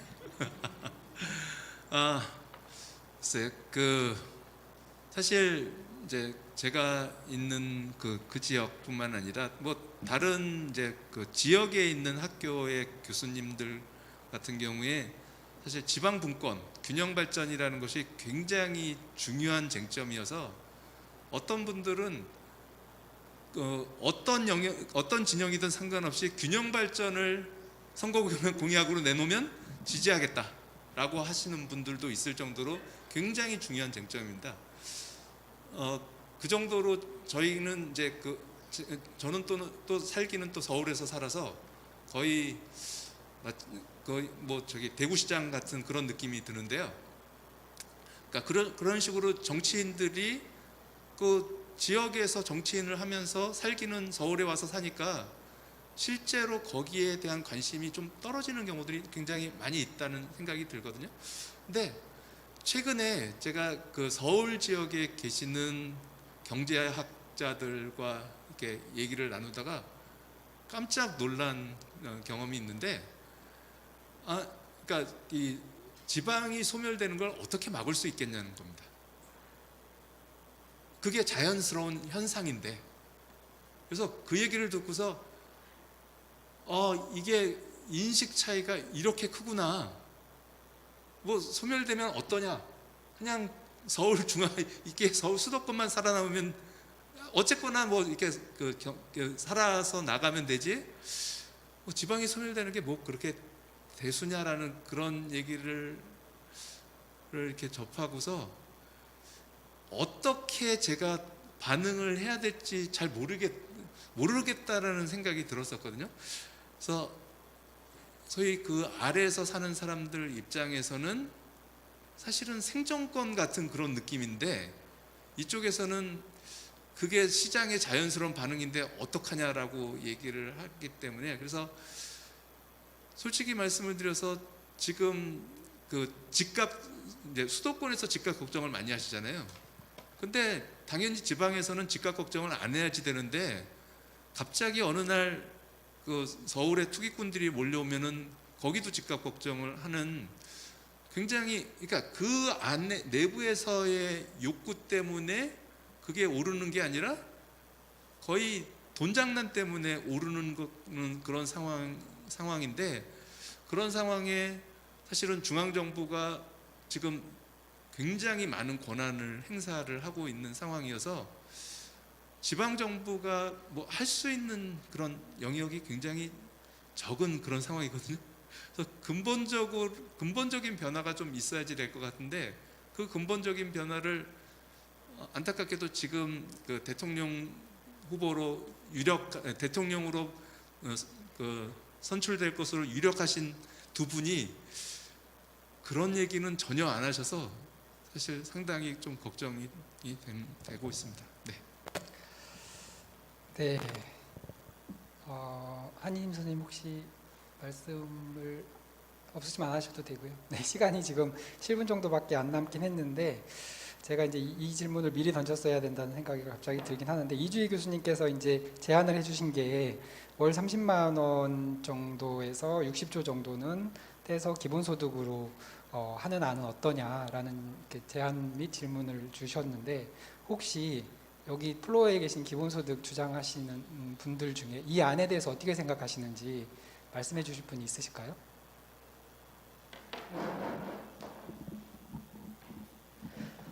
저는 김은순 한국네트워크 서정희입니다. 오늘 말씀 너무들 해주셔서 감사드리고요. 그 이제 사회 서비스에 대한 고민들이 사실 여기 오늘 발표해주신 분들께서도 다 이제 기본소득 지지자이시고 저희도 마찬가지고 그러면서 사회 서비스에 대한 고민을 계속 하는데 사실 이 영역이 너무 어렵고 그리고 영역마다 너무 쟁점이 많아서 굉장히 힘들었던 그런 분야인데요. 그래서 오늘부터 이제 또 다시 사회 서비스에 대한 고민을 좀 더 구체적으로 하는 자리여서 너무 반갑습니다. 너무 좋고요. 근데 저는 부분 기본소득을 우리가 하는 예산 중에서 일부를 떼서 굳이 이게 지금 부분 기본소득 자체가 기본소득의 충분한 액수가 아닌데 하지 말고 그냥 60조 얹으면 될 것 같고요. 예, 그래서 그냥 서비스로 60조 얹으면 되지 왜 굳이 그리고 지금 현재 이게 예산 제약선이 부분 기본소득 30만 원 안에 딱 주어져 있는 게 아니잖아요. 그리고 저희가 짠 재원 안에는 사실 돈이 남아요. 그래서 그냥 60조 얹으면 될 것 같고요. 그런데 이제 그 60조의 5% 그리고 특히 이제 항상 사람들이 이제 스웨덴 얘기를 자꾸 하시는데 제가 지난주에도 이제 사회복지 쪽 토론에서 말씀을 좀 드렸었는데 2000년대 이후, 그러니까 1998년에 스웨덴 연금개혁 이후에 2000년대 이후에 스웨덴 모델은 사실 끝났다 이 생각이 저는 많이 있어요. 그러니까 스웨덴이 좋은 복지국가이고 뭐 남유럽 이런 곳들이 이제 나쁜 복지국가다 이런 이분법이라는 게 이제 작동하지 않는다. 그러니까 스웨덴 같은 경우가 그때 제가 이제 토론에서도 말씀을 좀 드렸지만 이게 현금급여 비중을 낮추고 현물급여 특히 이제 적극적 노동시장이나 이쪽을 올리는 형태가 어떤 식으로 진행이 된 거냐면 이게 바람직한 모습으로 진행됐다고 전 보지 않거든요. 그러니까 실업급여의 뭐 수급 대체율 확 낮추고 워크페어 정책들 엄청나게 강화했잖아요, 스웨덴이. 그리고 실업부조에서 근로참여 이거를 다 전제 조건으로 강제를 했고 그러면서 노동시장 정책 강화하고 노인들한테도 지금 그러고 있고 그래서 노인 빈곤율이 OECD 평균하고 거의 비슷해요. 그러니까 딱 고기간에. 그러니까 현금을 늘리고 현금 급여를 줄이고 현물 급여를 늘린다는 게 그냥 좋은 모습으로 고용을 늘리고 사회 서비스를 늘린 게 아니라 스웨덴 소국이에요, 수출주도. 그래서 그 나라의 그 정신, 그 웰페어를 국민한테 책임진다. 이 정신만 받고 우리는 제가 정말 이제 저도 우리나라에서 제가 그 정책하시는 분들하고 얘기하다 갑자기 화가 나는 거는 우리나라 고용노동부도 일본 정책도 많이 보고 또 미국, 영국도 많이 보고 그러니까 이제 시사점을 받을 수는 있는데 그 해외 제도의 이식이라는 게 엄청나게 힘듭니다, 솔직히. 그래서 저는 우리가 이제 자신감을 가지고 우리도 이 정도 성공한 나라인데 우리 나름의 복지국가 체계를 만들어 나가는 그 자신감을 가지고 우리 모델을 만들어 나가면 좋을 것 같고요. 저는 그 핵심에 기본소득의 정신이 그러니까 이제 기본소득은 솔직히 이걸 어떻게 설명하지? 뭐 한 20년 안에 도래하기 굉장히 힘든 거잖아요. 20, 30년 안에. 그럼에도 불구하고 그 20년쯤 후에는 완전히 좀 자리를 잡게 하기 위해서 저는 보편적 지급이라는 게 핵심인 것 같아요. 그러니까 시민이라면 누구한테든 준다. 그러니까 이제 이 돈을 받으면 다 들어넣어서 놀지 않겠느냐 하는 걱정이 있는 거죠. 근데 저는 이런 생각을 해요. 국가가 당신이 우리의 시민이어서 내가 당신의 기본적인 생활을 보장해 드립니다라고 했을 때 제대로 된 시민이라면 국가가 나한테 이렇게 하니까 나도 국가에 대한 책임을 지겠다. 나도 일할 수 있으면 일을 하고 다른 사람을 돕고. 근데 우리는 국가가 사람을 막 이상한 사람 취급을 하고 막 맨날 속여 먹을 것처럼 돈을 주면 이제 또 뭐 이렇게 취급을 하면 그렇게 되지 않겠어요? 사람이 다 저는 경제학적인 이론보다는 호혜적 인간이라는 그 사고를 저를 그렇게 믿어주고 지지해주는 국가에서는 우리가 책임을 다해야 되는 거죠, 실제로. 그래서 그런 모델로 좀 갈 수 있다고 좀 생각을 해주셨으면 좋을 것 같아요. 네, 감사합니다. 시간이 1분밖에 안 남았는데 아까 늦게 시작해서 한 5분 정도 더 써도 될까요? 네. 제가 이제 좋은 말씀들 너무 감사드리고요. 한희님 선생님께 질문을 드리고 싶고 다른 두 분도 나중에 혹시 답변을 해주셨을 수 있으면 좋을 것 같아요. 있으시면. 이제 이게 약간 실현 가능성, 복지 정치의 얘기를 좀 해보고 싶은데요. 지금 우리나라 사회 서비스가 97년도부터 우리나라가 뭐 김대중 정부부터 복지국가가 시작됐다고 하면 거의 0.1% 정도 사회 서비스만 보면 그 정도부터 시작해가지고 지금까지 온 거거든요. 엄청나게 확대되긴 했는데 그럼에도 불구하고 사회 서비스가 정말 많이 확대했다고 얘기를 하지 않고 있거든요. 그러니까 특히 이제 공공의료 부분에서는 상당히 많은 진척이 있었지만 그럼에도 불구하고 더 갈 길이 있는데 못 가고 있다라고 판단이 되는데 왜 공공병원의 확충이나 이런 부분에 이 어려운가? 그것을 가로막고 있는 장애는 무엇인가에 대해서 혹시 생각한 게 있으시면 말씀해 주시면 좋을 것 같고요. 그럼 기본소득은 혹시 그런 정치적 실현 가능성이 있긴 있는 건가? 뭐 이것도 혹시 다른 분들 생각 있으시면 말씀해 주시면 좋겠습니다. 네, 저는 그러니까 공공의료가 부족하다라고 얘기하잖아요, 우리나라가. 근데 이제 그 공공의료라고 하는 것은 병원의 주인장이 국가냐, 정부냐, 그 소위 말하는 돈을 누가 댔냐, 누가 대서 지었냐, 뭐 이런 의미인데 이미 우리나라 의료는 시장 과잉이에요. 전체적으로는 민간이 워낙 많이 가지고 있는데 여기 이제 굉장히 과잉 투자가 진행이 됐고 그래서 전체 의료로 본다면 부족하지 않고 그리고 보편적 의료보험을 통해서 보편적 의료를 강제하는 시스템이 이미 존재를 합니다. 그래서 건강보험 심사평가원 뭐 이런 데서 과잉 진료하지 않는지 다 막 눈 부릅뜨고 찾아내고 막 이제 이러는 상황이어서 그래서 우리나라 의료 구조는 저는 뭐 오히려 그 NHS를 하고 있는 영국이나 이런 북유럽에서도 부러워할 정도로 굉장히 신속하고 약간 과잉적이긴 하지만 고급 의료 시스템이 존재하는데 그래서 이제 문제의 핵심은 의료 전달 체계가 문제인 거죠. 그러니까 수도권에 있는 빅5 병원이 다 먹어치우고 있는 구조이고 지방에서는 간호사 못 구해서 안달복달하는 이런 구조이고 그래서 그러면 이렇게 불균형한 그러니까 그래서 국민들이 의료를 소비하는 데 있어서는 전혀 접근성의 문제가 없는데 근데 의료 시장 안에서는 엄청나게 불균형과 뭐 이제 이윤율의 문제겠죠.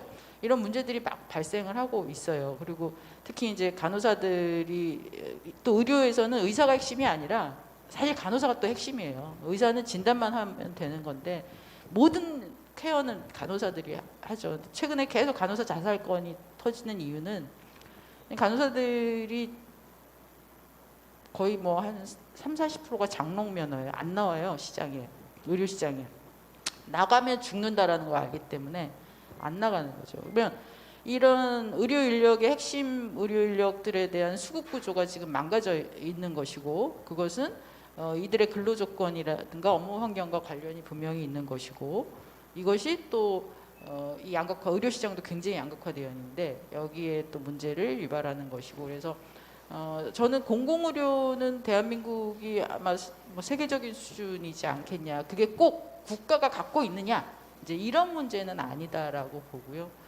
이번에 코로나 때문에 그 여튼 보건소들이 다 죽어나가는 상황이었고 그리고 이제 의료원들 국가 지방정부나 중앙정부가 갖고 있는 의료원이 또 이제 완전 총알바지가 다 됐는데 그럼에도 불구하고 아직 이제 민간을 점유할 수 있는 가능성은 전 있다고 봐요. 이게 막 10,000명으로 늘어나고 막 이렇게 되면 민간을 점유해야죠. 그리고 국가가 거기에 돈 줘야 됩니다. 근데 아직 그런 상황이 아니고 국가가 소유한 의료기관을 통해서 해결할 수 있다라고 지금 보고 있는 거거든요. 그래서 저는 강제동원 가능하다라고 보고 지금 의료시장은 전체적으로 과잉이다. 그리고 보편적 서비스가 의료보험을 통해서 잘 강제는 되고 있으나 내부적인 시스템의 문제는 지금 막 붕괴 직전이 아니냐 이런 판단입니다. 네, 감사합니다. 혹시 관련해서 하실 말씀이 없으시면 마지막으로 한 1분 정도로 짤막하게 마지막 발언을 해주실 수 있으시면 고맙겠습니다. 없으시면 그냥 넘어가셔도 됩니다. 제가 그 장애인과 관련돼서 딱 한 가지 잠시만 말씀을 드리면요. 사실 그 장애인 복지 연구자의 입장에서는 저는 소득 보장은 기본소득 방향이 되어야지 됐으면 좋겠다. 그래야지만 아까 말씀드렸던 것처럼 근로 무능력 증명을 안 해도 되는 그런 상황이 될 수 있다고 믿고 있고요. 다만 아마도 걱정은 사실은 이 소득만 갖고 안 되기 때문에 사회 서비스가 반드시 결합이 돼야 된다. 그것도 어느 정도 수준이 있는 그런 사회 서비스가 결합이 돼야지 그야말로 아까 또 제가 그렇게 표현을 드렸는데요.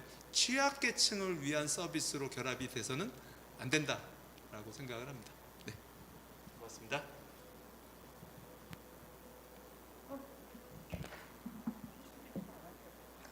네, 예, 1분 동안 말씀. 네네. 1분 30초. 저는 기본소득을 왜 20년 후라고 생각하시는지 잘 그럼 너무 기운 빠지니까. 네. 저는 뭐 소액이라도 이 기본소득이 계속 제공이 되면서 계속 증액해 가고 또 사회 서비스와 결합해 가는 이런 방법을 찾지 않으면 아마도 이 논의는 소멸되지 않을까? 이제 이런 생각도 좀 드는데 그래서 조금 속도를 낼 필요가 있겠다라는 말씀을 드리면서 마무리하겠습니다. 예, 저도 20년 후부터 하자는 얘기가 전혀 아니고 그러니까 충분히 그래도 웬만큼 살 수 있는 부분이 아니라 완전한 기본소득을 염두에 두고 그렇게 말씀을 드렸던 거고요.